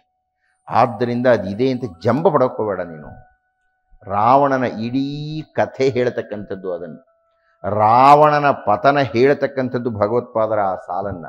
ಅವನಿಗಿಲ್ಲದ ಗರ್ವವೇ, ಅವನಿಗಿಲ್ಲದ ಸಂಪತ್ತೇ, ಅವನಿಗಿಲ್ಲದ ಶಕ್ತಿಯೇ, ಅವನಿಗಿಲ್ಲದ ತಪಸ್ಸೇ, ಇದನ್ನೆಲ್ಲ ನೋಡಿದ ಹನುಮಂತ ಏನು ಹೇಳ್ತಾನೆ, ಕೊನೆಯದಾಗ ಒಂದು ಮಾತು ಹೇಳ್ತಾನೆ, ಸಾಧ್ವಿ ಸೀತೆಯನ್ನು ಕದ್ದ ನಾರಿ ಚೋರ ಹೇಡಿ ಇವನು. ಇವನ ವೀರ್ಯ ಶೌರ್ಯ ಯಾವುದು ಇಲ್ರಿ, ಅವನು ಹೇಡಿ. ಅವನು ಇವನ ರೂಪ ಇವನ ತಪಗೆ ಇರಲಿ ನನ್ನ ಧಿಕ್ಕಾರ. ಹನುಮಂತನ ನಿರ್ಣಯವನ್ನು ಕೇಳಿ. ಈಗ ಪ್ರಪ್ರಥಮ ದರ್ಶನವಾಗಿದೆ ರಾವಣನಂದು. ರಾವಣನನ್ನು ನೋಡಿದ್ದಾನೆ ಹನುಮಂತ. 3 ನಿರ್ಣಯಗಳನ್ನು ಹೇಳ್ತಾ ಹೋಗ್ತಾನೆ. ಇವನ ರೂಪ ಇವನ ತಪಗೆ ಇರಲಿ ನನ್ನ ಧಿಕ್ಕಾರ, ಇವನ ಅರಮನೆ ಇವನ ಭಕ್ತಿ ಶಕ್ತಿ ಇರಲಿ ನನ್ನ ತಿರಸ್ಕಾರ. ಎಂಥವನೇ ಇರಲಿ ಇವನು ಅಧರ್ಮಿಯನು ಧಿಕ್ಕರಿಸುವೆ. ಇದು ಆಂಜನೇಯನ ಮತ.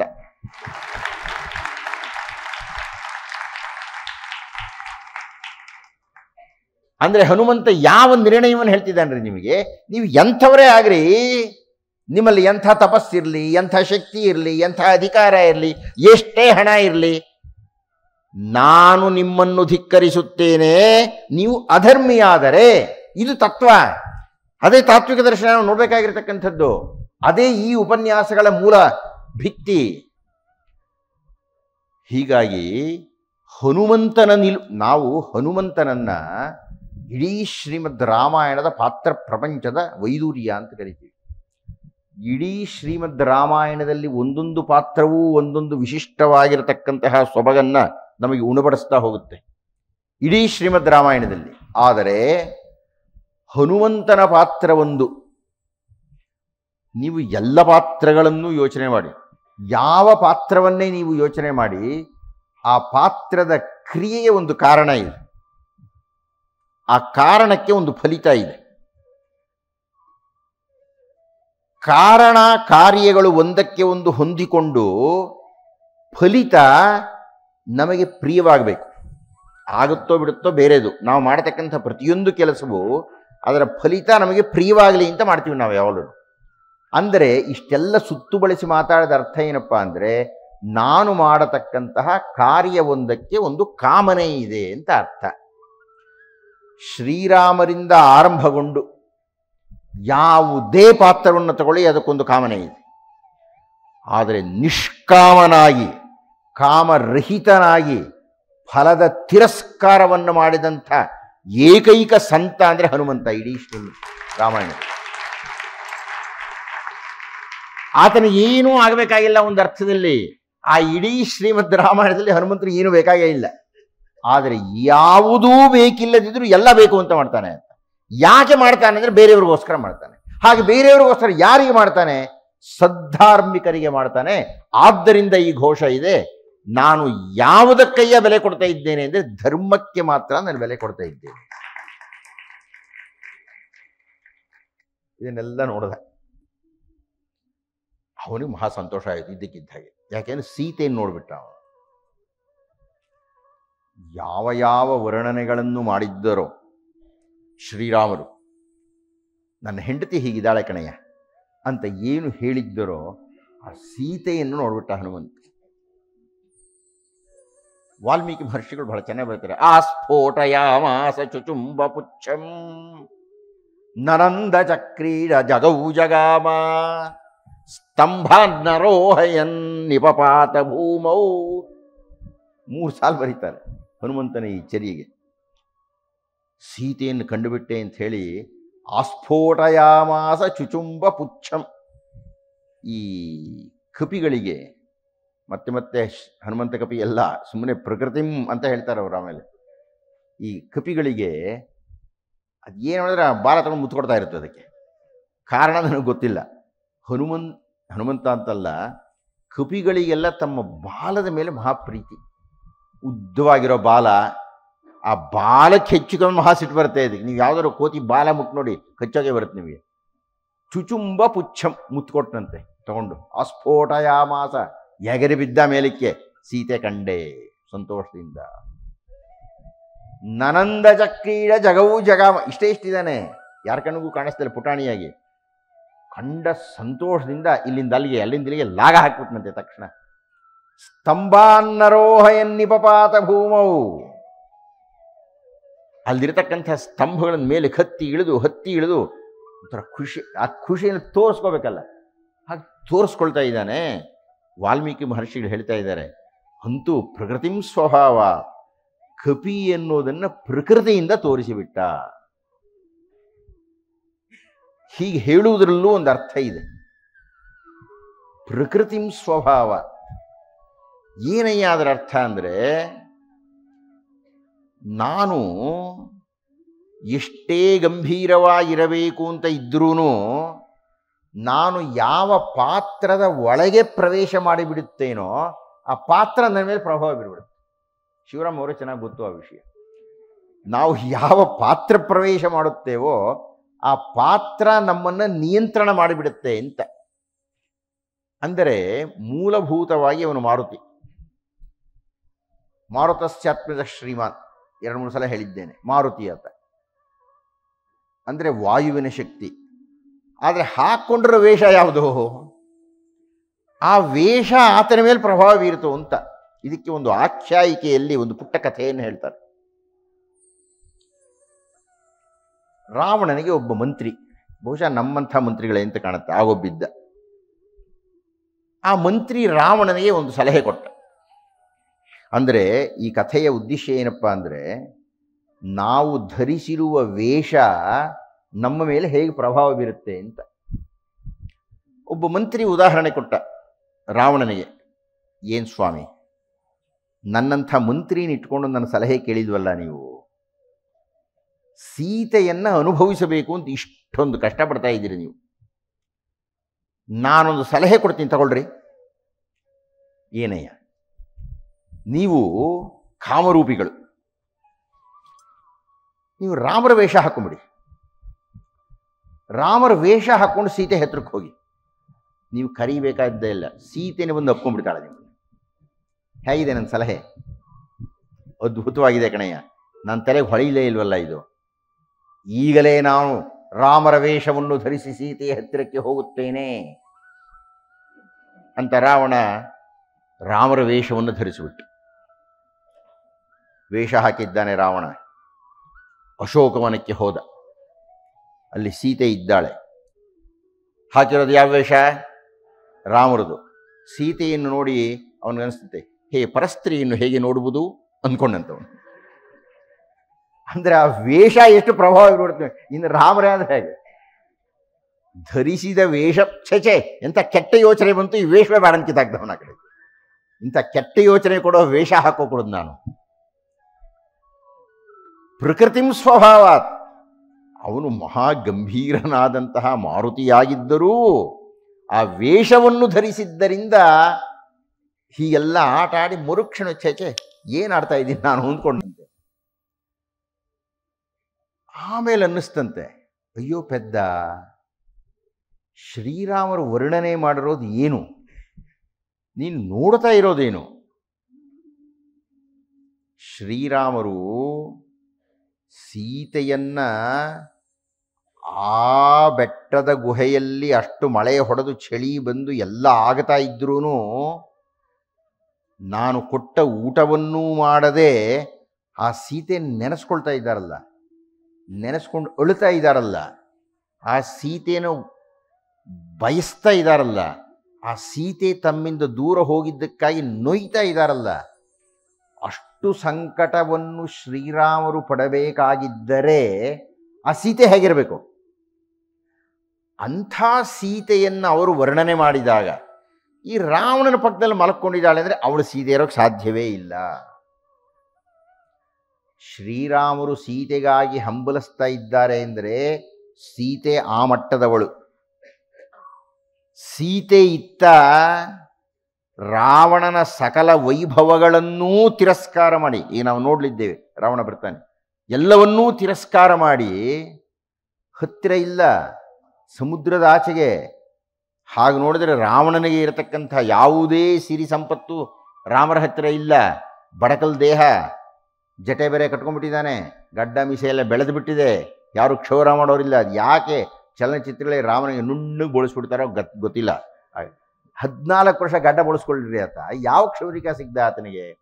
ಇಷ್ಟೆಲ್ಲ ಇರತಕ್ಕಂಥ ರಾಮರಿಗೆ ಈ ಸೀತೆ ಕಾಯ್ತಾ ಇದ್ದಾಳಲ್ಲ, ಯಾವುದೇ ಆಧಾರ ಇಲ್ಲ, ಯಾವುದೇ ಸುದ್ದಿ ಇಲ್ಲ, ಯಾವುದೇ ಸಮಾಧಾನ ಆಗತಕ್ಕಂತಹ ಸಂದೇಶವೇ ಇಲ್ಲ ಹನುಮಂತ ಬರೋ ತನಕ. ಅಂದರೆ ಹನುಮಂತ ಬರುವ ಹೊತ್ತಿಗೆ 10 ತಿಂಗಳುಗಳಾಗಿಬಿಟ್ಟಿದೆ. 10 ತಿಂಗಳುಗಳ ಕಾಲ ಆಕೆ ರಾವಣನ ಯಾವ ವೈಭವಕ್ಕೂ, ಯಾವುದೇ ಆಕರ್ಷಣೆಗೂ, ಯಾವುದೇ ಪ್ರಲೋಭನೆಗೂ ಒಳಗಾಗದೆ ಹಾಗಿದ್ದಾಳೆ ಅಂದರೆ ಶ್ರೀರಾಮನ ಇನ್ನಂಥವರಾಗಿರಬೇಕು. ಇದು ಅವರಿಬ್ಬರ ಮಧ್ಯದಲ್ಲಿ ನಾವು ನೋಡಬೇಕಾಗಿರತಕ್ಕಂಥ ಬಹಳ ಪ್ರಧಾನವಾದಂಥ ಸಂಗತಿ. ಇರಲಿ, ಈಗ ಹನುಮಂತ ಇವಳು ಸೀತೆ ಅಲ್ಲ ಅಂತ ನಿರ್ಣಯಿಸಿದ. ಹಾಗಾದರೆ ಏನಪ್ಪ ಮಾಡೋದು? ಎಲ್ಲವನ್ನೂ ಹುಡುಕಿದ, ಎಲ್ಲೂ ಸೀತೆ ಕಾಣಿಸ್ಲಿಲ್ಲ. ಈ ಸುಂದರಕಾಂಡದ ಬಗ್ಗೆ ಒಂದು ಬಹಳ ದೊಡ್ಡದಾದಂಥ ಶಾಸ್ತ್ರೀಯ ತೀರ್ಪು ಉಂಟು. ನೀವು ತುಂಬ ದುಃಖಿತರಾಗಿದ್ದಾಗ, ನೀವು ಕೈ ಹಿಡಿದ ಕಾರ್ಯ ಆಗದೇ ಹೋದಾಗ, ತುಂಬ ಸಂತ್ರಸ್ತರಾಗಿ ಬಿಟ್ಟಿದ್ದಾಗ, ಒಂದು ಉದಾಹರಣೆ ಹೇಳಬೇಕು ನಾನು ನಿಮಗೆ. ಇನ್ನೇನ್ರಿ, ಇನ್ನಾಗಲೇ ನಾನು ಸಾಯ್ಬೇಕು ಅನ್ನುವ ಸ್ಥಿತಿ ಬಂದಾಗ ಸುಂದರಕಾಂಡವನ್ನು ಓದಬೇಕಂತ. ಅಂದರೆ ಸಾಯಬೇಕು ಅನ್ನೋ ಸ್ಥಿತಿ ಬರೋ ತನಕ ಓದ್ಕೊಡುದು ಅಂತಲ್ಲ, ಅಂಥ ಸ್ಥಿತಿ ಬಂದಾಗ ಸುಂದರಕಾಂಡವನ್ನು ಓದಿದರೆ ಏನಾಗುತ್ತೆ ಅಂತಂತ ಒಂದು ಪುಟ್ಟ ಉದಾಹರಣೆ ಅಲ್ಲ, ಇದು ನಡೆದಿದ್ದೇ ಹೇಳಬೇಕು ನಾನು ನಿಮಗೆ. ಅಂದರೆ ಇದರ ಖ್ಯಾತಿ ಹಾಗಿದೆ ಅಂತಂತ. ನಿಮಗೆಲ್ಲ ಗೊತ್ತಿರತಕ್ಕಂಥ ವ್ಯಕ್ತಿ ಮತ್ತೂರು ಕೃಷ್ಣಮೂರ್ತಿಗಳು. ಅವರು ಸಾಯುವುದಕ್ಕೆ ಸುಮಾರು ಒಂದು ತಿಂಗಳ ಹಿಂದೆ ಬಹಳ ಬಲವಂತ ಮಾಡಿ ನಮ್ಮ ಮನೆಗೆ ಬಂದರು. ಅವರ ಕಾರ್ಯಕ್ರಮಗಳು ನನ್ನ ಕಾರ್ಯಕ್ರಮಗಳು ಸೇರ್ತಾ ಇರಲಿಲ್ಲ ಒಟ್ಟಿಗೆ ಭೇಟಿ ಮಾಡೋದಕ್ಕೆ. ಅಂತೂ ಅವರೊಂದು ಸಲ ಹೇಳಿದರು ನನಗೆ ದೂರವಾಣಿ ಮಾಡಿ, ಪ್ರಕಾಶ್ ರಾಯರೇ, ನಿಮ್ಮ ಮನೆಗೆ ಬಂದು ನಾನು ತಿಂಡಿ ತಿಂದೇ ಹೋದರೆ ಸತ್ತ ಮೇಲೆ ಪ್ರೇತವಾಗಿ ಸುತ್ತೀನಿ ಇಂದ್ರವರು. ಹೆದರ್ಕೊಂಡು ಹೆದರ್ಕೊಳ್ಳಿಲ್ಲ, ಕರೆದೆ ಅವ್ರನ್ನ. ಆಮೇಲೆ ಬನ್ನಿ ಅಂತಂದೆ, ಬಂದರು. ಇರಲಿ, ಕುಶಲೋಪರಿ ಅದೆಲ್ಲ ಬಿಟ್ಬಿಡೋಣ ಪಕ್ಕಕ್ಕೆ. ಅವರು ಹೇಳಿದ ಒಂದು ಘಟನೆಯನ್ನು ಹೇಳಬೇಕು. ಅವರು ಒಂದು ಕಥೆ ಹೇಳಿದರು, ಅವರ ಕಥೆಯನ್ನು. ಅವರು ಇಂಗ್ಲೆಂಡ್ಗೆ ಹೋಗಿದ್ದಾರೆ ಬಹಳ ವರ್ಷಗಳು. ಅವರು ಸಾಯುವ ಕಾಲಕ್ಕೆ ಒಂದು 35 ವರ್ಷದ ಹಿಂದಿನ ಕಥೆ ಇದು. ಅಲ್ಲಿ ಭಾರತೀಯ ವಿದ್ಯಾಭವನವನ್ನು ಸ್ಥಾಪನೆ ಮಾಡಬೇಕು ಅಂತ ಹೋಗಿದ್ದರು. ಒಬ್ಬ ಕೆಟ್ಟ ಅಧ್ಯಕ್ಷ ಸಿಕ್ಕಿದ್ದಾರೆ ಅವರಿಗೆ. ಹೆಸರುಗಳೆಲ್ಲ ಮರ್ತೋಗ್ಬಿಟ್ಟಿದೆ, ನನಗೆ ಇದ್ದಕ್ಕಿದ್ದಾಗ ನೆನಪಾಯ್ತು ಹೇಳೋಕೆ ಬಂದೆ. ಇವರು 1 ವರ್ಷ ಕಾಲ ಪ್ರಯತ್ನ ಪಟ್ಟಿದ್ದಾರೆ. ಅಲ್ಲಿನ 1 ಪೌಂಡನ್ನು ಸಂಗ್ರಹಿಸಲಿಕ್ಕಾಗಿಲ್ಲ ಇವರ ಕೈನಲ್ಲಿ. ಅವರ ಧರ್ಮಪತ್ನಿ ಬೇರೆ ಕರ್ಕೊಂಡು ಹೋಗ್ಬಿಟ್ಟಿದ್ದಾರೆ. 3ನೇ ಅಂತಸ್ತಿನಲ್ಲೋ 4ನೇ ಅಂತಸ್ತಿನಲ್ಲೋ ಅವರಿಗೆ ಇಳ್ಕೊಳ್ಳೋಕೆ ಜಾಗ ಕೊಟ್ಟಿದ್ದಾರೆ. ಆಕೆ ಹತ್ತಿ ಇಳಿದು ಸೊಂಟ ನೋವಾಗಿಬಿಟ್ಟು ಭಾರತಕ್ಕೆ ವಾಪಸ್ ಬಂದುಬಿಟ್ಟಿದ್ದಾರೆ. ಆಗಲ್ಲ ನನ್ನ ಕೈನಲ್ಲಿ ಅಂತ. ಸುಮಾರು 1 ವರ್ಷ ಕಾಲ ಆದಮೇಲೆ ಮತ್ತೂರು ಕೃಷ್ಣಮೂರ್ತಿಗಳು ನಿರ್ಣಯಿಸಿದರು, ನಾನು ಸೋತೋದೆ, ಇಂಗ್ಲೆಂಡ್ನಲ್ಲಿ ಭಾರತೀಯ ವಿದ್ಯಾಭವನವನ್ನು ನನಗೆ ಕಟ್ಟಲಿಕ್ಕೆ ಆಗೋದಿಲ್ಲ ಅಂತ ನಿರ್ಣಯಿಸಿಬಿಟ್ಟು ಅವರ ಅಧ್ಯಕ್ಷರಿಗೆ ಹೋಗಿ ಹೇಳಿದರು, ಸ್ವಾಮಿ ನನ್ನ ಕೈಯಲ್ಲಿ ಆಗ್ತಾ ಇಲ್ಲ, ನನಗೆ ಏನು ಮಾಡಬೇಕು ಅಂತ ಗೊತ್ತಿಲ್ಲ ಅಂತ ಹೇಳಿದರೆ, ಅವ್ರು ಹೇಳಿದ್ರಂತೆ, ಮಾರನೇ ದಿವಸ ನಾನು ನೀನೇನು ಮಾಡಬೇಕು ಅಂತ ಹೇಳ್ತೀನಿ. ಮಾರನೇ ದಿವಸ ಹೋದ್ರೆ ಒಂದು ಲಕೋಟೆ ಕೊಟ್ಟರಂತೆ. ಇವರು ಅದರ ಏನೋ 1000 ಪೌಂಡ್ ಗಿಂಡಿ ತೆಗೆದರೆ ಭಾರತಕ್ಕೆ ವಾಪಸ್ ಬರೋದಕ್ಕೆ, ವಿಮಾನ ಹತ್ತೋದಕ್ಕೆ ಚೀಟಿ ಇಟ್ಟಿದ್ದಾರೆ ಅವರು. ಅದನ್ನು ನೋಡಿ ಅವರಿಗೆ ಮಹಾ ನಿರಾಶೆಯಾಗಿ ಹೋಯಿತು. ಅವರು ನಿರ್ಣಯಕ್ಕೆ ಬಂದರು. ನಡೆದಿದ್ದು ಅವರೇನೋ ಅವರ ಆತ್ಮಕಥೆಯಲ್ಲಿ ಬರ್ಕೊಂಡಿದ್ದೀನಿ ಅಂತಲೋ ಏನೋ ಹೇಳಿದ್ರಿ, ಇದನ್ನು ಯಾರಾದರೂ ನೋಡಿದ್ರೆ ಗೊತ್ತಾಗಬೇಕು. ಆಗ ಅವರು ನಿರ್ಣಯಿಸಿದ್ರಂತೆ, ಇನ್ನು ನಾನು ಸಾಯ್ಬೇಕಷ್ಟೇ, ನಾನು ಆತ್ಮಹತ್ಯೆ ಮಾಡ್ಕೊಂಡ್ಬಿಡ್ತೀನಿ. ಈ ಸೋತ ಮುಖ ಹೊತ್ಕೊಂಡು ನಾನು ಭಾರತಕ್ಕೆ ಹೋಗೋಕ್ಕಾಗಲ್ಲ. ಭಾರತಕ್ಕೆ ಹೋಗ್ತಿದ್ದಾಗೆ ನನ್ನ ಹೆಂಡತಿ ಬಾಗಿಲು ತೆಗೆದು ಏನು ಸಾಧಿಸಿದ್ರಿ ಅಂದರೆ ನಾನೇನು ಹೇಳಿ, ಸೋತು ವಾಪಸ್ ಬಂದೆ ಅಂತನ್ನೋದೇ. ಆದ್ದರಿಂದ ನಾನು ಸತ್ತು ಹೋಗುತ್ತೇನೆ, ಆತ್ಮಹತ್ಯೆ ಮಾಡ್ಕೊಳ್ತೀನಿ ಅಂತ ನಿರ್ಣಯ ಮಾಡಿದರು. ಹೇಗೆ ಸಾಯೋದು? ಇದು ಬೇರೆ ಕಷ್ಟ. ಸುಖವಾಗಿ ಸಾಯೋದನ್ನು ನಿದ್ದೆ ಮಾತ್ರ ನುಂಗೋದು ಅಂತ ಎಲ್ಲರೂ ತೀರ್ಪು. ಅದು ನಮ್ಮ ಕೈನದಿಲ್ಲ ಅನ್ನೋದು ಗೊತ್ತಿಲ್ಲ, ಅದು ವಿಧಿ. ಇದು ಇರಲಿ, ಈ ಕಥೆನೇ ನೋಡಿಬಿಡಿ. ನಡೆದ ಕಥೆ. ಅವರೇನು ಮಾಡಿದರು, ಅವರು ಪರಿಚಿತ ಔಷಧದ ಅಂಗಡಿಗಳಿಗೆಲ್ಲ ಹೋಗಿ ಒಂದು 4 ಮಾತ್ರೆ ತೊಗೊಂಡ್ರು. ಜಾಸ್ತಿ ಕೇಳಿದ್ರೆ ಕೊಡಲ್ಲ ಅವರು ಅಂತ. ಒಂದು 30-40 ಎಲ್ಲ ಇಟ್ಕೊಂಡು ಅವತ್ತು ಕೂತ್ಕೊಂಡು ಅವ್ರಿಗೆ ಯಾಕೆ ಗೊತ್ತಿಲ್ಲ, ರಾತ್ರಿ 12 ಗಂಟೆಗೆ ಸರಿಯಾಗಿ ಸಾಯ್ತೀನಿ ಅಂತ ನಿರ್ಣಯ ಮಾಡಿದರು. ಪೌರುಷವಾದ ತಕ್ಷಣ ನೋಡಿ ಎಷ್ಟು ಚೆನ್ನಾಗಿದೆ. ರಾತ್ರಿ 12 ಗಂಟೆಗಳಿಗೆ ನಾನು ಸಾಯುತ್ತೇನೆ ಅಂತ ಈ ನಿದ್ದೆ ಮಾತ್ರೆದೆಲ್ಲ ಒಂದು ಕಡೆ ಶೇಖರಿಸಿದ್ದಾರೆ, ಕೂತ್ಕೊಂಡಿದ್ದಾರೆ, ಗಡಿಯಾರ ನೋಡಿದ್ದಾರೆ. ಇನ್ನೂ 10 ಗಂಟೆ. ಏನಪ್ಪ ಮಾಡೋದೀಗ? ಗಾಯತ್ರಿ ಜಪ ಮಾಡ್ತೀನಿ ಸಾಯಕ್ಕೆ ಮುಂಚೆ ಅಂತಿದ್ದಾರೆ. ಸಾಯ್ತೀನಿ ಅಂದ್ಕೊಂಡು ಮನುಷ್ಯ ಗಾಯತ್ರಿ ಜಪ ಎಷ್ಟು ಗಂಭೀರವಾಗಿ ಮಾಡೋಕ್ಕೆ ಸಾಧ್ಯ ಇದೆ? ಏನೋ ಒಂದಷ್ಟು ಮಾಡಿದ್ದಾರೆ. 108 ಮಾಡಿಬಿಟ್ಟೆ, ಎಷ್ಟು ಕಾಲ ಆಯ್ತಾ ಅಂತ ನೋಡಿದ್ದಾರೆ. ಇನ್ನೂ 10:30, ಇನ್ನೂ 1.5 ಗಂಟೆನಲ್ಲಪ್ಪ, ಏನು ಮಾಡೋದು ಅಂದುಕೊಂಡು ಸುಂದರಕಾಂಡ ಓದ್ತೀನಿ ಅಂದ್ರೆ ಅವರು ಸುಂದರಕಾಂಡ ಶುರು ಮಾಡಿದ್ದಾರೆ ಓದೋದಕ್ಕೆ. ಈ ಘಟ್ಟ ಬಂದಿದೆ ಈಗ ನಾನು ಹೇಳಲಿಕ್ಕೆ ಹೊರಡ್ತಾ ಇರೋದು. ಏನು ಘಟ್ಟ? ಹನುಮಂತ ಎಲ್ಲ ಕಡೆ ಹುಡುಕಿದ್ದಾನೆ, ಎಲ್ಲೂ ಸೀತೆ ಕಾಣಲಿಲ್ಲ. ಕೊನೆಗೆ ಹನುಮಂತ ನಿರ್ಣಯಕ್ಕೆ ಬಂದ. ಇದೇ ನಾನು ಓದ್ತಾ ಇದ್ದೀನಿ ಅಂತ ಮುತ್ತೂರು ಕೃಷ್ಣಮೂರ್ತಿಗಳು ಅಂದ್ಕೊಂಡ್ರು. ಹನುಮಂತ ಏನಂದ್ಕೊಂಡ? ನಾನು ಆತ್ಮಹತ್ಯೆ ಮಾಡ್ಕೊಳ್ತೀನಿ, ಸೀತೆ ನನಗೆ ಕಂಡಿಲ್ಲ, ಸೀತೆ ಕಾಣದ್ದರಿಂದ ಈ ಮುಖ ಎತ್ಕೊಂಡು ನಾನು ಶ್ರೀರಾಮರ ಹತ್ರಕ್ಕೆ ಹೋಗಲ್ಲ. ಶ್ರೀರಾಮರು ಹೀಗೆ ಹೋಗಿ ಸೀತೆ ಕಂಡಿಲ್ಲ ಅಂದರೆ ಶ್ರೀರಾಮರು ಸಾಯ್ತಾರೆ, ಶ್ರೀರಾಮರ ಹತ್ರ ಲಕ್ಷ್ಮಣ ಸಾಯ್ತಾನೆ, ಲಕ್ಷ್ಮಣ ಹತ್ರ ಭರತ ಸಾಯ್ತಾನೆ. ಕಲ್ಪನೆ ಹನುಮಂತಂದು ಅದರಲ್ಲಿ ಬರುತ್ತೆ ಹಾಗೇನೆ ಶ್ರೀಮದ್ ವಾಲ್ಮೀಕಿ ರಾಮಾಯಣದ ಸುಂದರಕಾಂಡದಲ್ಲಿ. ಆದ್ದರಿಂದ ನನಗೆ ಸರಿಯಾದ ಮಾರ್ಗ ಏನಪ್ಪ ಅಂದರೆ, ಇಲ್ಲ ಇಲ್ಲಿರೋ ಹಣ್ಣು ಹಂಪಲು ತಿನ್ನಬೇಕು, ವಾನಪ್ರಸ್ಥನಾಗಿಬಿಡಬೇಕು, ಅಥವಾ ಸಮುದ್ರದಲ್ಲಿ ಬಿದ್ದು ಸಾಯಬೇಕು. ಮುತ್ತೂರು ಕೃಷ್ಣಮೂರ್ತಿಗಳು ಭಾಳ ಸಂತೋಷ ಆಯಿತು. ಎಷ್ಟೋ ಸಲ ಓದಿದ್ದಾರೆ ಸುಂದರಕಾಂಡನವರು. ಈಗ ಅವರ ಸಾವಿಗೆ ಸರಿಯಾಗಿ ಹನುಮಂತನು ಸಾಯ್ತಾ ಇದ್ದಾನೆ ಅಂತ ಭಾಳ ಸಂತೋಷ ಅವರಿಗೆ. ಅಲ್ಲಿಗೆ ನಾನು ಹನುಮಂತ ಒಂದೇ ಅಂದುಕೊಳ್ತಾ ಇದ್ದಾರೆ. ಅವರು ಪರಮಭಕ್ತರು. ಅದಕ್ಕೆ ಹಾಗೆ ಹನುಮಂತ ಯೋಚನೆ ಮಾಡ್ತಾ ಇದ್ದವನಿಗೆ ಅವನಿಗೆ ಅನ್ನಿಸ್ತಂತೆ, ಹೌದು ನಾನು ಮಾಡುವ ಪ್ರಯತ್ನ ಎಲ್ಲವನ್ನೂ ಪಟ್ಟಿದ್ದೇನೋ, ಯಾವುದಾದರೂ ಬಿಟ್ಟಿದ್ದೇನೋ. ನೋಡ್ರಿ ಆ ಸೂತ್ರ ಎಷ್ಟು ಜನ, ಸ್ಮೃತಿರ್ ಧೃತಿರ್ ಮತಿರ್ ದಾಕ್ಷ್ಯಂ. ಸ್ಮೃತಿ ಮತ್ತೆ ಯೋಚನೆ ಮಾಡಿದ್ದಂತೆ, ಇನ್ನೇನಾದರೂ ಬಿಟ್ಟಿದ್ದೀನೋ, ಅಲ್ಲೊಂದು ಜಾಗ ಬಿಟ್ಟಿದ್ದೀನಿ, ಅಶೋಕವನ ಒಂದು ಬಿಟ್ಟಿದ್ದೀನಿ ಅಂತ ಅಂದ್ಕೊಂಡಂತೆ. ಇವರು ಮತ್ತೂರು ಕೃಷ್ಣಮೂರ್ತಿ ನಾನೇನಾದರೂ ಬಿಟ್ಟಿದ್ದೀನೋ ಅಂತ, ನಾನು ಯಾವುದಾದ್ರು ಬಿಟ್ಟಿದ್ದೀನೋ. ಅವರೇನೋ ಹೆಸರು ಮರ್ತೋಗ್ಬಿಟ್ಟಿದೆ, ಭಾಳ ವರ್ಷಗಳ ಹಿಂದಿನ ಮಾತು. ದಲಾಲ್ ಅಂತಲೋ ಯಾರೋ ಒಬ್ಬರು, ಅವ್ರನ್ನೂ ಒಂದು ಸಲ ಭೇಟಿ ಮಾಡಬಹುದು ಅಂತ ಅವ್ರಿಗೆ ಅನ್ನಿಸ್ತಂತೆ. ಅಷ್ಟೊತ್ತಿಗೆ ಕಾಲ ನೋಡ್ತಾರೆ 12:30 ಆಗಿಬಿಟ್ಟಿದೆ. ಅದು 12 ಗಂಟೆಗೆ ಸಾಯ್ಬೇಕು ಅವರು, 12:30 ಆಗೋಯ್ತು. ಏನೀಗ? ಹನುಮಂತ ಅಶೋಕವನಕ್ಕೆ ಹೋಗ್ತಾನೆ, ನಾನು ದಲಾಲ್ ಹತ್ರಕ್ಕೆ ಹೋಗ್ತೀನಿ. ದಲಾಲ್ ಹೆಸರು ಹೌದೋ ಅಲ್ಲೋ, ನೀವು ಆತ್ಮಚರಿತ್ರೆ ಓದೋರು ನೋಡಿ, ಅದನ್ನು ಬರೆದಿರ್ತಾರೆ. ಅಲ್ಲಿ ಹನುಮಂತನಿಗೆ ಸಿಕ್ಕಾಗಿ ಸೀತೆ ಸಿಕ್ಕರೆ ಇಲ್ಲಿ ನನಗೆ ದಲಾಲ್ ಸಿಗಬೇಕು, ದಲಾಲ್ ಸಿಕ್ಕರೆ ನಾನು ಬದುಕ್ತೀನಿ, ವಿದ್ಯಾಭವನ ಕಟ್ತೀನಿ. ಇಲ್ಲದೇ ಇದ್ದರೆ ಮುಂದಿನ 12 ಗಂಟೆಗೆ ಇದೇ ಮಾತ್ರೆಗಳು ನುಗ್ತೀನಿ. ಭಾಳ ಚೆನ್ನಾಗಿ ಹೇಳ್ತಾ ಇದ್ರು ಅವರು ಅಂತ ನಾನು ನಿರ್ಣಯ ಮಾಡಿದೆ. ಮಾರನೇ ದಿವಸ ದಲಾಲ್ ಹತ್ರಕ್ಕೆ ಹೋದೆ. ದಲಾಲ್ ಒಪ್ಕೊಂಬಿಟ್ಟ, ಅಧ್ಯಕ್ಷ ಆಗ್ತೀನಿ ಅಂತ. 30 ವರ್ಷ ಆದರೂ ಪಿಂಡ ಬದುಕಿದೆ ಅಂತ ಹೇಳಿದರು ಅವರು.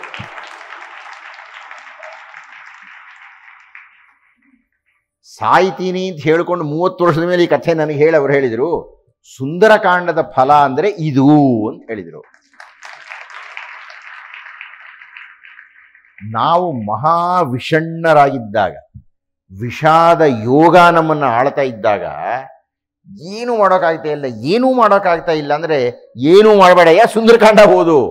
ಸುಂದರಕಾಂಡವನ್ನು ಶ್ರದ್ಧೆಯಿಂದ ನೀವು ಓದಿ ಮುಗಿಸಿದರೆ, ನಿಮ್ಮ ಶ್ರದ್ಧೆ ಘನವಾಗಿದ್ದರೆ, ನಿಮ್ಮ ಶ್ರದ್ಧೆ ನಂಬಿಕೆಯಲ್ಲಿ 100ಕ್ಕೆ 100ರಷ್ಟಿದ್ದರೆ ಅದು ಮುಗಿಯೋ ಹೊತ್ತಿಗೆ ನಿಮ್ಮ ಸಮಸ್ಯೆ ಪರಿಹಾರ ಆಗಿಬಿಡುತ್ತೆ.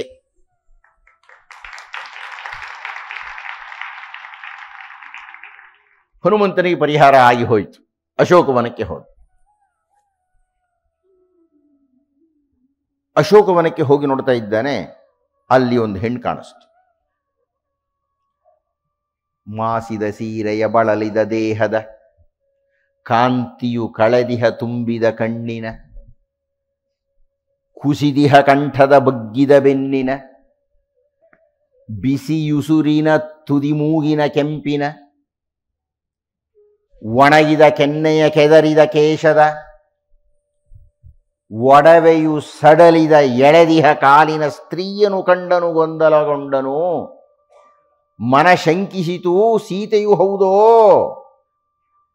ಏನು ಸೀತೆ ಇರಬಹುದಾ ಈಕೆ ಅಂತಂದ್ಕೊಂಡು. ಹೊಗೆಸುತ್ತಿರುವ ಜ್ವಾಲೆಯ ತೆರದಲ್ಲಿ ಅಖಚಿತವಾಯಿಹ ಸ್ಮೃತಿ ಸಾಲಿನ ಪರಿ, ಕರಗುತ್ತಿಹ ಆ ಹಣರಾಶಿಯ ಓಲ್, ಇಹ ಈ ಸಾಧ್ವಿಯು ಸೀತೆಯು ಹೌದೋ. ನಿಶ್ಚಿತವಾಗದ ಶ್ರದ್ಧೆಯೋ ಈಕೆ, ಮುಕ್ಕಾಗಿರುವ ಆಶಾಮೂರ್ತಿಯೋ, ವಿಘ್ನದಿ ನಿಂತಿಹ ತಪಸ್ಸಿನ ಸಿದ್ಧಿಯೋ, ಅಶುದ್ಧವಾಯಿಹ ಚಿತ್ತದ ಹೊಳೆಯೋ, ಕಂಪಿತ ಕೀರ್ತಿಯ ಬಳುಕಿಹ ಬಲೆಯೋ, ಇದ್ದರೂ ಇರಬಹುದೀಕೆಯು ಸೀತೆ. ರಾವಣ ವಿರಹದಿ ಬಾಡಿದ ಮುಖದ, ರಾಕ್ಷಸ ಸೆರೆಯಲ್ಲಿ ಸಿಲುಕಿದ ಸುಂದರಿ, ಕಂಪಿತ ಹರಿಣಿಯ ಬೆಚ್ಚಿದ ಲೋಚನೆ, ಅಡಿಗಡಿ ತುಂಬುವ ರಕ್ತದ ನೇತ್ರೆ, ಅಶುಭ್ರವಾಗಿಹ ಕಾಂತಿಯ ದೇಹಿ. ಸ್ನಾನ ಮಾಡ್ತಾ ಇಲ್ಲ ಸೀತೆ ಎನ್ನುವ ಅರ್ಥ. ಇರಬಹುದು ಈಕೆ ಸೀತೆ.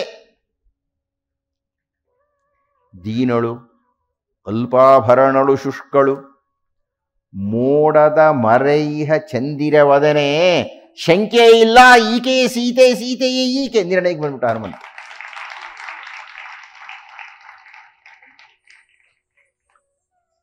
ನಿರ್ಣಯಕ್ಕೆ ಬಂದ. ಆಕೆಯನ್ನು ಮಾತಾಡಿಸ್ಬೇಕು. ಅಷ್ಟು ಹೊತ್ತಿಗೆ ಬೆಳಗಿನ ಜಾವ. ಈಗ ರಾವಣನಿಗೆ ಎಚ್ಚರ ಆಯಿತು. ಕುಡಿದು ಬಿದ್ದಿದ್ದ ಅವನು ಎಚ್ಚರ ಆಯಿತು. ಹೇಳ್ತಾ ಇದ್ದ ಹಾಗೆ ಸೀತೆಯ ರೂಪ ಕಣ್ಣಿನ ಮುಂದೆ ಬಂತು. ನಡೀರಿ ಸೀತೆಯನ್ನು ಮಾತಾಡಿಸ್ಕೊಂಡು ಬರ್ತೀನಿ ಅಂತ ಬಂದ. ರಾವಣ ಬರ್ತಾ ಇದ್ದಾನೆ ದುಂದಿಗಳ ಬೆಳಕಿನಲ್ಲಿ. ಅವನ ಸೌಂದರ್ಯ, ರಾವಣ ನಿಜವಾಗಲೂ ಸುಂದರನೇ, ಎರಡನೇ ಮಾತೇನಿಲ್ಲ. ಅಷ್ಟು ಮುದಿಯನಾದರೂ ಸುಂದರ ಅವನು. ಹನುಮಂತ ಆ ಶಿಂಶುಪ ವೃಕ್ಷದಲ್ಲಿ ಕೂತ್ಕೊಂಡು ಬಚ್ಚಿಟ್ಟುಕೊಂಡಿದ್ದಾನೆ. ಸೀತೆ ಕೆಳಗಿದ್ದಾಳೆ, ಆ ಕಟ್ಟೆ ಮೇಲೆ ಕೂತಿದ್ದಾಳೆ. ಈ ಒಂದು ಚಿತ್ರಣವನ್ನು ನಿಮ್ಮ ತಲೆಯಿಂದ ತೆಗೆದುಹಾಕಬೇಕು. ಎಲ್ಲ ಕಾಲದಲ್ಲಿಯೂ ಸೀತೆ ಆ ವೃಕ್ಷದ ಕೆಳಗೆ ಕೂತಿರ್ತಾಳೆ ಅಂತಲ್ಲ. ಮಳೆಗಾಲದಲ್ಲಿ ಕೂತ್ಕೊಳ್ಳೋಕ್ಕಾಗೋದಿಲ್ಲ, ಚಳಿ ಹೊಡೆದ್ರೆ ಕೂತ್ಕೊಳ್ಳೋಕ್ಕಾಗೋದಿಲ್ಲ. ಅಲ್ಲೊಂದು ಭವನ ಇದೆ, ಭವನದ ಒಳಗೆ ಆಕೆ ಇರ್ತಾ ಇದ್ಲು. ಆಗಾಗ ಈ ಕಟ್ಟೆಗೆ ಬರ್ತಾ ಇದ್ಲು. ಈ ಸಂದರ್ಭದಲ್ಲಿ ಆ ಕಟ್ಟೆಗೆ ಬಂದಿದ್ದಾಳೆ ಆಕೆ. ಬಹಳ ಜನ 10 ತಿಂಗಳು ಅಲ್ಲೇ ಕೂತ್ಕೊಂಡಿದ್ಲು ಅಂತಲ್ಲ. ಸರಿ, ರಾವಣ ಬಂದವನು ಸೀತೆಯನ್ನು ಸೆಳೆಯಲಿಕ್ಕೆ ತನ್ನ ಬಗ್ಗೆ ಕೊಚ್ಚಿಕೊಂಡ. ನಾನು ಎಂಥ ಶೂರ ಗೊತ್ತೋ, ನಮ್ಮ ಅಣ್ಣನ ವಿಮಾನವನ್ನೇ ಕದ್ದೆ ಅಂದ. ನಾನು ಎಂಥ ಶೂರ, ಹೀಗ ಒಂದು ಪಟ್ಟಿ ಕೊಟ್ಟ. ನಾನು ಇದನ್ನು ಗೆದ್ದಿದ್ದೀನಿ, ಯಮನ ಗೆದ್ದಿದ್ದೀನಿ, ವರುಣನನ್ನು ಗೆದ್ದಿದ್ದೇನೆ, ಅವನು ಗೆದ್ದಿದ್ದೀನಿ, ಇವನಿಗೆ ಎಲ್ಲರನ್ನೂ ಗೆದ್ದಿದ್ದೇನೆ. ನನ್ನಂಥ ಶೂರ ಇನ್ನಿಲ್ಲ. ನಿನ್ನ ಅದೃಷ್ಟ, ನಾನು ನಿನಗೆ ಸಿಕ್ಕಿದ್ದೇನೆ. ಬಾ. ಯಾಕೆ ಮುದುಡ್ಕೊಳ್ತಾ ಇದ್ದೀಯ? ಯಾಕೆ ಸಂಕೋಚ ಪಡ್ತಾ ಇದ್ದೀಯ? ಯಾಕೆ ಒದ್ದಾಡ್ತಾ ಇದ್ದೀಯ? ಯಾರವನು ಗಂಡ? ಎಲ್ಲೋ ಅಲ್ಲಿ ಬಿದ್ದಿದ್ದಾನೆ ಕಾಡಿನಲ್ಲಿ. ಅವನು ನಿಜವಾಗಲೂ ಗಂಡಾಗಿದ್ದಿದ್ದರೆ ಯಾವುದೋ ಒಂದು ಹೆಣ್ಣು ಹೇಳ್ತು ಅಂತ ರಾಜ್ಯ ಬಿಟ್ಟು ಬರ್ತಾ ಇದ್ನ? ಎದುರಿಸೋ ಶಕ್ತಿನೇ ಏನೋ, ಕ್ಷತ್ರಿಯನೇ ಅಲ್ಲ. ಖಂಡಿತ ಶ್ರೀರಾಮನ ಕ್ಷತ್ರಿಯ ಅಲ್ವೇ ಅಲ್ಲ. ಯಾವತ್ತಿನಿಂದ ಹೇಳ್ಕೊಂಡು ಬರ್ತಾ ಇದ್ದೀನಿ ನಾನು, ಸಾಕಷ್ಟು ಕಾರಣ ಕೊಟ್ಟಿದ್ದೀನಿ ನಿಮಗೆ. ಕ್ಷತ್ರಿಯನೇ ಅಲ್ಲ ಅವನು. ಗಂಡು ಅಂದರೆ ನಾನು. ಬಾ, ನನ್ನನ್ನು ಮದುವೆ ಆಗ. ನಾನು ನಿನ್ನನ್ನು ಎಷ್ಟು ಪ್ರೇಮಿಸ್ತಾ ಇದ್ದೀನಿ ಅಂತಂದರೆ, ನನ್ನ ಉಳಿದ ರಾಣಿಯರಿಗೆಲ್ಲ ನಿನ್ನನ್ನೇ ಮಹಾರಾಣಿ ಮಾಡ್ತೀನಿ. ಎಷ್ಟು ಜನಕ್ಕೆ ಇದೇ ಮಾತು ಹೇಳಿದ್ನು ಅವನು. ಕಂಡ್ಕೊಂಡವ್ರಿಗೆಲ್ಲ ಇದೇ ಹೇಳಿರ್ತಾನೆ ಅವನು ರಾವಣ. ಆ ಹೆಣ್ಣು ಒಲಿಯುವ ತನಕ ಎಲ್ಲ ಗಂಡುಗಳು ಹೇಳೋದು ಇಂಥ ಮಾತನ್ನೇನೆ, ನಿನ್ನ ಬಿಟ್ಟರೇನಿಲ್ಲ ಅಂತಂತಂದು. ನೀನೇ ಶ್ರೇಷ್ಠಳು. ಅದನ್ನೇ ರಾವಣನು ಹೇಳಿದ್ದಾನೆ. ಅಂತೂ ಕೊಚ್ಚಿಕೊಳ್ಳುವಷ್ಟು ಕೊಚ್ಚಿಕೊಂಡ. ತುಂಬ ಸುಂದರವಾದ ಶ್ಲೋಕ ಇದು. ಆ ಪೂರ್ವಾರ್ಧ ತುಂಬ ಪ್ರಿಯವಾದದ್ದು ನನಗೆ. ಒಂದು ಹುಲ್ಲು ಕಡ್ಡಿಯನ್ನು ತೆಗೆದು ಹೀಗೆ ಹಾಕ್ತಾಳೆ. ಇದನ್ನು ನಾನು 2 ಸಲ ಉದ್ಧರಿಸಿದ್ದೇನೆ ಆಗಲೇ ನಿಮಗೆ. ತೃಣಮಂತರತಃ ಕೃತ್ವ ಪ್ರತ್ಯುವಾಚ ಶುಚಿ ಸ್ಮಿತ. ಸ್ಮಿತ ಅಂತ ಅಂದರೆ ಹಸನ್ಮುಖ ಅಂತ. ಅದು ಎಂಥ ನಗು ಅಂದರೆ ಶುಚಿಸ್ಮಿತ. ಆ ನಗುವಿನಲ್ಲಿ ಕೊಂಕಿಲ್ಲ, ಶುಚಿಯಾದ ಶುಭ್ರವಾದ ಶುದ್ಧವಾದ ನಗು, ಶುಚಿಸ್ಮಿತ. ಆಕೆ ತೃಣಮಂತರತಃ ಕೃತ್ವ. ವಾಲ್ಮೀಕಿ ಮಹರ್ಷಿಗಳ ಆ ಸಾಹಿತ್ಯ ರಚನೆ ಇಂಥ ಸಂದರ್ಭಗಳಲ್ಲಿ ಏನು ಅದ್ಭುತವಾಗಿರುತ್ತೆ ಅಂದರೆ, ಒಂದು ಹುಲ್ಲು ಕಡ್ಡಿಯನ್ನು ಮಧ್ಯೆ ಇಟ್ಟು ಮಾತಾಡ್ತಾಳೆ. ಅದಕ್ಕೆ ವ್ಯಾಖ್ಯಾನಕಾರ ಏನೇನೋ ಉತ್ತರ ಕೊಟ್ಬಿಟ್ಟಿದ್ದಾರೆ. ನೀನು ಪೆದ್ದ ಹುಲ್ಲು ಕಡ್ಡಿ ಇದ್ದ ಹಾಗೆ, ನಿನ್ನಂಥವನ ಜೊತೆ ಮಾತಾಡ್ಬೇಕಾದ್ರೆ ನಾನು ಹುಲ್ಲು ಕಡ್ಡಿಯನ್ನು ಅಡ್ಡಾದರೂ ಇಟ್ಕೊಳ್ತೀನಿ. ನಿನ್ನ ಪಕ್ಕಕ್ಕೆ ಬಾ ಅಂತ ಇದೀಯಾ? ಇಲ್ಲ, ಕಾಲು ಕೆಳಗೆ ತುಳಿಯತಕ್ಕಂಥ ಹುಲ್ಲು ಕಡ್ಡಿ ಇದ್ದ ಹಾಗೆ ನೀನು. ಈ ಎಲ್ಲ ವರ್ಣನೆ ಮಾಡಿದ್ದಾರೆ. ಅವಳೊಂದು ಪ್ರಶ್ನೆ ಕೇಳ್ತಾಳೆ. ನಮಗೆ ವಿಶೇಷವಾಗಿ ಉಪಾಧ್ಯಾಯರನ್ನು ಗಮನ ಇಟ್ಕೊಂಡು ಈ ಮಾತನ್ನು ನಾನು ಅವಾಗವಾಗ ಹೇಳ್ತೀನಿ. ಏನು ಅಂದರೆ, ಬರೀ ಉಪಾಧ್ಯಾಯರಿಗಲ್ಲ, ನಮಗೆಲ್ಲರಿಗೂ ಅಷ್ಟೇ. ನಮಗೆ ಯಾವಾಗ ಸಿಟ್ಟು ಬರುತ್ತೆ ಗೊತ್ತೇನ್ರಿ? ನಮಗೆ ಸಿಟ್ಟು ಬರೋದಕ್ಕೆ 2 ಕಾರಣ. ಒಂದು, ನಾವು ಸರಿಯಾಗಿದ್ದು ಒಬ್ಬ ಉಪಾಧ್ಯಾಯ ಅಥವಾ ಒಬ್ಬ ತಂದೆ ಮಗನಿಗೆ ಏನೋ ಹೇಳ್ತಾನೆ ಅಥವಾ ಶಿಷ್ಯನಿಗೇನೋ ಹೇಳ್ತಾನೆ, ಸರಿಯಾದ ಹೇಳ್ತಾ ಇರ್ತಾನೆ, ಅವನು ಕೇಳಿಸ್ಕೊಳ್ಳೋಕೆ ಸಿದ್ಧ ಇರೋದಿಲ್ಲ. ಅಥವಾ ವಿದ್ಯಾರ್ಥಿಯನ್ನು ಅರ್ಥ ಮಾಡ್ಕೊಳ್ಳೋಕೆ ಆಗ್ತಾ ಇಲ್ಲ. 1 ಸಲ 2 ಸಲ 3 ಸಲ 4ನೇ ಸಲ ಕೂಗ್ತಾನೆ, ಸಿಟ್ಟು ಬರುತ್ತೆ. ಅದು ನಿಜವಾದ ಸಿಟ್ಟಿನ ಕಾರಣ. 2ನೆಯ ಸಿಟ್ಟೇನಪ್ಪ ಅಂದರೆ, ಆ ಅಭಿಮುಖನಾದ ವ್ಯಕ್ತಿ ಕೇಳುವ ಪ್ರಶ್ನೆಗೆ ನಮಗೆ ಉತ್ತರ ಕೊಡೋಕೆ ಗೊತ್ತಿರಲ್ಲ. ದೇವ್ರಿಗೆ ನಮಸ್ಕಾರ ಮಾಡು ಅಂತ ಅಪ್ಪ ಮಗನಿಗೆ ಹೇಳ್ತಾನೆ. ಮಗ ಭಾಳ ಸರಳವಾಗಿ ಕೇಳ್ತಾನೆ, ದೇವರೆಲ್ಲಪ್ಪ ಇದ್ದಾನೆ. ಇವನು ಸಿಟ್ಟು ಬರುತ್ತೆ ತಕ್ಷಣ. ಬೆಳಗ್ಗೆ ಎದ್ದು ನಮಸ್ಕಾರ ಮಾಡ್ಬೇಕು ನಿನ್ನ ದೇವರಿಗೆ, ಏನಪ್ಪ ಕಲ್ಲು ದೇವರ ಅಂತಾನೆ. ಇವನು ಮಹಾ ಸಿಟ್ಟು ಬರುತ್ತೆ. ಅವನು ಹೇಳಬೇಕು ಏನು ದೇವರು ಅಂತಂತ, ಇಲ್ಲದ್ರೆ ಅವನು ನಾಸ್ತಿಕ ಪರಿವರ್ತನೆ ಆಗ್ತಾನೆ. ನಾವು ಕಿರಿಯರು ಕೇಳಿದ ಪ್ರಶ್ನೆಗಳಿಗೆ ಉತ್ತರವನ್ನು ಕೊಡದೇ ಹೋದಾಗ ಅವರು ನಾಸ್ತಿಕರಾಗಲಿಕ್ಕೆ ನಾವು ಕಾರಣರಾಗ್ತೀವಿ.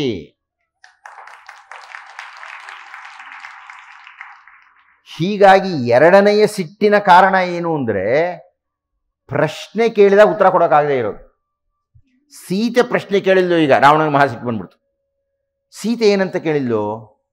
ಇಷ್ಟೆಲ್ಲ ಕೊಚ್ಕೊಳ್ತಾ ಇದ್ದೀಯಾ, ಇಷ್ಟೆಲ್ಲ ಶೂರ ಅಂತಿದ್ದೀಯಾ, ಇಷ್ಟೆಲ್ಲ ವೀರ ಅಂತಿದ್ದಿ, ನನ್ನ ಗಂಡನ ಎದುರಿಗೆ ಯಾಕೆ ಕರ್ಕೊಂಡು ಬರೋದಿಲ್ಲ ನೀನು? ಯಾಕೆ ಕಳ್ಳತನ ಮಾಡಿದೆ, ಯಾಕೆ ಮೋಸ ಮಾಡಿದೆ, ನಮ್ಮ ಯಜಮಾನರಿದ್ದ ಯಾಕೆ ಬರಲಿಲ್ಲ? ಅದು ಹೇಳಿತನ ಅಂತ ಅನ್ಸಲ್ವಾ? ಸಿಟ್ಟು ಬಂತವ, ಮಹಾ ಸಿಟ್ಟು. ಸಿಟ್ಟು ಬಂದು ಹೇಳಿದ, ದ್ವಾಭ್ಯಾಂ ಊರ್ಧ್ವಂತು ಮಾಸಾಭ್ಯಾಂ. ಇದು ಪ್ರೇಮಿಯ ಲಕ್ಷಣವೇ. ರಾವಣನ ಪರವಾಗಿ ಮಾತಾಡ್ತಾರಲ್ಲ ಕೆಲವರು, ಅವನು ಮಹಾಪ್ರೇಮಿ, ಸೀತೆಯನ್ನು ಪ್ರೇಮಿಸ್ದ, ತನ್ನ ರಾಜ್ಯವನ್ನು ಕಳ್ಕೊಂಡ, ತನ್ನನ್ನೇ ಕಳ್ಕೊಂಡ, ಹೀಗೇನೇನೋ ಮಾತಾಡ್ತಾರೆ, ಬರೆದೂ ಇದ್ದಾರೆ ಎಲ್ಲ. ಅವನು ಹೇಳೋ ಮಾತಿದು, ದ್ವಾಭ್ಯಾಂ ಊರ್ಧ್ವಂತು ಮಾಸಾಭ್ಯಾಂ ಭರ್ತಾ ಮಾಂ ಅನಿಚ್ಛತೀಂ. ನಾನು ನಿನಗೆ 2 ತಿಂಗಳ ಕಾಲ ಕೊಡ್ತಾ ಇದ್ದೇನೆ. 2 ತಿಂಗಳೊಳಗಾಗಿ ನೀನಾಗಿ ನೀನೇ ನನ್ನನ್ನು ಗಂಡ ಅಂತ ನನ್ನ ಮಂಚವನ್ನು ಹತ್ತದೇ ಹೋದರೆ ಭರ್ತಾ ಮಾಂ ಅನಿಚ್ಛತೀಂ ದ್ವಾಭ್ಯಾಂ ಊರ್ಧ್ವಂತು ಮಾಸಾಭ್ಯಾಂ. 2 ತಿಂಗಳ ಕಾಲ ಕೊಡ್ತೀನಿ. 2 ತಿಂಗಳಾದ ಮೇಲೆ, 2 ತಿಂಗಳಾದ ಮೇಲೂ ಭರ್ತಾಂ ಮಾಂ ಅನಿಚ್ಛತಿಂ, ನೀನು ನನ್ನನ್ನು ಗಂಡ ಅಂತ ಒಪ್ಪಿಕೊಳ್ಳದೇ ಹೋದರೆ ಮಾಮಾತ್ಮ ಪ್ರಾತರಾಶಾರ್ಥಂ. ಪ್ರಾತರಾಶಾರ್ಥಂ ಅಂದರೆ ಬೆಳಗಿನ ತಿಂಡಿ ಅಂತ. ನಾನು ನಮ್ಮ ಅಡುಗೆ ಭಟ್ರಿಗೆ ಹೇಳ್ತೀನಿ, ನೀನು ಏನಾದರೂ ಇನ್ನು 2 ತಿಂಗಳಿನೊಳಗಾಗಿ ನನ್ನನ್ನು ಒಪ್ಪದೇ ಹೋದರೆ ಮಾಮಾತ್ಮ ಪ್ರಾತರಾಶಾರ್ಥಂ ಆಲಭಂತೆ ಮಹಾನಸೆ. ಈ ಸೀತೆಯನ್ನು ಕರ್ಕೊಂಡೋಗಿ ಅಡುಗೆ ಮನೆ ಮಲಗಿಸಿ ಕಚ್ಚ ಕಚ್ಚ ಕಚ್ಚ ಕಚ್ಚ ಕತ್ತರಿಸಿ, ಈ ಕಡೆ ಹಾಗೆ ಕತ್ತರಿಸಿಬಿಟ್ಟು ಒಂದು ಬಾಣಲೆದಾಗ ಹುರ್ಕೊಟ್ಬಿಡಿ, ತಿನ್ಬಿಡ್ತೀನಿ ಅಂತ ಹೇಳ್ತೀನಿ ನಾನು. ಇವನು ಪ್ರೇಮಿ. ಇಂತಹ ರಾವಣನನ್ನ ಪ್ರಶಂಸೆ ಮಾಡ್ತಾರೆ ಅಂತ ಹೇಳ್ದ. ಸಿಟ್ಟು ಮಾಡ್ಕೊಂಡು ಹೋದ. ಹನುಮಂತ ನೋಡ್ತಾ ಇದ್ದ. ಇವಳಿಗೆ ಮಹಾ ನೋವಾಯಿತು ಸೀತೆಗೆ. ಅವಳು ತೀರ್ಮಾನ ಮಾಡಿದ್ಳು, ನಾನಿಂದ ಬದುಕಿರಬಾರ್ದು, ನಾನು ಸಾಯಬೇಕು. ಮತ್ತೂರು ಕೃಷ್ಣಮೂರ್ತಿಗಳು ಎರಡೂ ಪ್ರಸಂಗವನ್ನು ಹೇಳ್ತಾ ಇದ್ರು ಅವ್ರ ಕಥೆಯನ್ನು ಹೇಳಿದಾಗ. ಉದ್ದವಾಗಿರತಕ್ಕಂಥ ಕೇಶ ಸಂಪತ್ತು ಆಕೆಗೆ. ಶಿಂಶುಪಾ ವೃಕ್ಷ ಕೆಳಗಡೆ ನದಿ ಹರಿತಾ ಇದೆ. ಅವಳು ತನ್ನ ಉದ್ದನಾಗಿರತಕ್ಕಂಥ ಕೂದಲನ್ನು ಕೊರಳಿಗೆ ಕಟ್ಟಿದ್ಲು, ಹೀಗೆ ಕಟ್ಟಿ ಕೊಂಬೆಗೆ ಕಟ್ಟಿದ್ಲು. ಎಗರಬೇಕು, ಅದು ಉರುಳಿನಂತೆ ಆಕೆ ಸತ್ತೋಗ್ಬೇಕು. ಅದು ಆಕೆಯ ನಿರ್ಣಯ. ಕೇಶವನ್ನು ಪಾಶವನ್ನಾಗಿ ಮಾಡಿಕೊಂಡು ಸಾಯ್ತೀನಿ ಅಂತ ನಿರ್ಣಯ ಮಾಡಿ ಕುತ್ತಿ ಕಟ್ಕೊಳ್ದಲ್ಲ ಹನುಮಂತ ನೋಡ್ತಾ ಇದ್ದಾನೆ. ಯಾಕೆ ಅಂತಿದ್ದಾನೆ. ಕೊನೆಗೆ ಗೊತ್ತಾಯ್ತಾತ್ರಿ, ಓ ಹೀಗೆ ಸಾಯಬೇಕು ಅಂತ ನಿರ್ಣಯ ಮಾಡಿ. ಈಗ ಹೇಗಪ್ಪ ನಿಲ್ಲಿಸೋದು? ಸಾಯುವುದನ್ನು ನಿಲ್ಲಿಸೋದು ಹೇಗೀಗ? ಅಕಸ್ಮಾತ್ ನಾನು ಜೈ ಶ್ರೀರಾಮ್ ಅಂತ ನಿಂತ್ಕೊಂಡ್ರೆ ರಾವಣನೇ ಬಂದ ಏರೇ ಬಿಡ್ತಾಳೆ, ತಕ್ಷಣ ಸಾಯಿಸ್ಕೊಂಡು ಸತ್ತೋಗ್ಬಿಡ್ತಾಳೆ ಅವಳು. ಇನ್ನು ನಿಲ್ಲಿಸ್ಬೇಕು, ಹೇಗೆ ನಿಲ್ಲಿಸ್ತೀನಿ ನಾನು? ಹನುಮಂತ ಬಹಳ ಯುಕ್ತಿವಂತ ಅಂತ. ಆಗ ಆತ ಮೆಲ್ಲಗೆ ಶುರು ಮಾಡ್ತಾನೆ. ರಾಜ ದಶರಥೋ ನಾಮ ರಥಕುಂಜರವಾಜಿಮಾನ್ ಪುಣ್ಯಶೀಲೋ ಮಹಾಕೀರ್ತಿರ್ರುಜುರಾಸ್ಮೀನ್ ಮಹಾಯಶಾಹ. ಏನೇ ಇದು, ನಮ್ಮ ಮಾವನ ಬಗ್ಗೆ ಯಾರೋ ಮಾತಾಡ್ತಾ ಇದ್ದಾರೆ ಅಂತ ಹಾರಬೇಕು ಅಂತ ಇದ್ರು ಸ್ವಲ್ಪ ನಿಂತ್ಕೊಂಡ್ಳು. 3 ಪತ್ನಿಯರ ರಸ 4 ಮಕ್ಕಳ ತಂದೆ ಶ್ರೀರಾಮ ಭರತ ಲಕ್ಷ್ಮಣನು ಶತ್ರುಘ್ನ. ಸ್ವಲ್ಪ ನಿಂತ್ಲು ಸೀತೆ. ಏನೋ ನಮ್ಮ ಯಜಮಾನ ಹೆಸರು ಬಂತಲ್ಲ ಅಂತ. ಹಿರಿಯ ಮಗ ಶ್ರೀರಾಮ ಧರ್ಮ ಆತ್ಮಜನವನು, ವೇದ ವೇದಾಂತದಲ್ಲಿ ಶೌರ್ಯದಲ್ಲಿ ಧೈರ್ಯದಲ್ಲಿ ಉಪಮೆರಹಿತ. ಶ್ರೀರಾಮನು ಗುಣಗಾನವನ್ನು ಮಾಡಿದ ಹನುಮಂತ. ವಿಶ್ವಮಿತ್ರರ ಒಡನೆ ಜನಕನಲ್ಲಿಗೆ ಬಂದ, ಮೋಹನಾಂಗನ ಮಡದಿ ಮೈಥಿಲಿ ಮಾತೆ. ತಕ್ಷಣ ಹಿಂದಕ್ಕೆ ನನ್ನ ಹೆಸರು ಬಂತು ಅಂತ. ತಂದೆ ಹಾಕಿದ ಗೆರೆಯ ದಾಟದಿಹ ಧೀಮಂತ, ಸೀತೆಯೊಡನೆಯೇ ಬಂದ ಕಾನನಕ್ಕೆ. ಗಂಡನಿರದಿರುವಾಗ ಹೊತ್ತೊಯ್ದ ರಾವಣನು, ಸೀತೆಯನು ಅರಸುತ್ತ ರಾಮ ಕಂಗೆಟ್ಟ. ಅಯ್ಯೋ ಅಂತ ಅವಳಕ್ಕೆ ಶುರು ಮಾಡಿದ್ದು. ಯಜಮಾನರು ಒದ್ದಾಡ್ತಾ ಇದ್ದಾರೆ. ಸುಗ್ರೀವ ಸಖ ಚರರ ನಟ್ಟಿದನು ನಾಲ್ದೆಸೆಗೆ, ಅಂಗದನ ಒಡನೆ ದಕ್ಷಿಣಕ್ಕೆ ಬಂದೆ. ದಾರಿ ಕಾಣದ ಹೊತ್ತು ಹಾದಿ ತೋರಿತು ಹದ್ದು, ಸಂಪಾತಿಯವನೇ ಜಟಾಯು ಅಣ್ಣ ಅಂದ. ಓ ಜಟಾಯು ಅಂತ ಅನ್ಕೊಂಡು. ಸಂಪಾತಿ ವಚನಾಚ್ಛೃತ್ವ ಶತಯೋಜನಮಾಯತಂ, ಯಥಾರೂಪಂ ಯಥಾವರ್ಣಂ ಯಥಾ ಲಕ್ಷ್ಮೀಂಚ ನಿಶ್ಚಿತಾಂ. ಸಂಪಾತಿಯ ವಚನವನ್ನು ಕೇಳಿ 100 ಯೋಜನವನ್ನು ಹಾರಿ ಬಂದಿದ್ದೇನೆ. ಶ್ರೀರಾಮರು ಯಾವ ಬಣ್ಣವನ್ನ, ಯಾವ ಲಕ್ಷ್ಮಿಯನ್ನ, ಯಾವ ರೂಪವನ್ನು ಹೇಳಿದರೋ ಆ ಸೀತೆಯನ್ನು ನಾನು ನೋಡ್ತಾ ಇದ್ದೇನೆ ಅಂತ ಹೇಳಿ.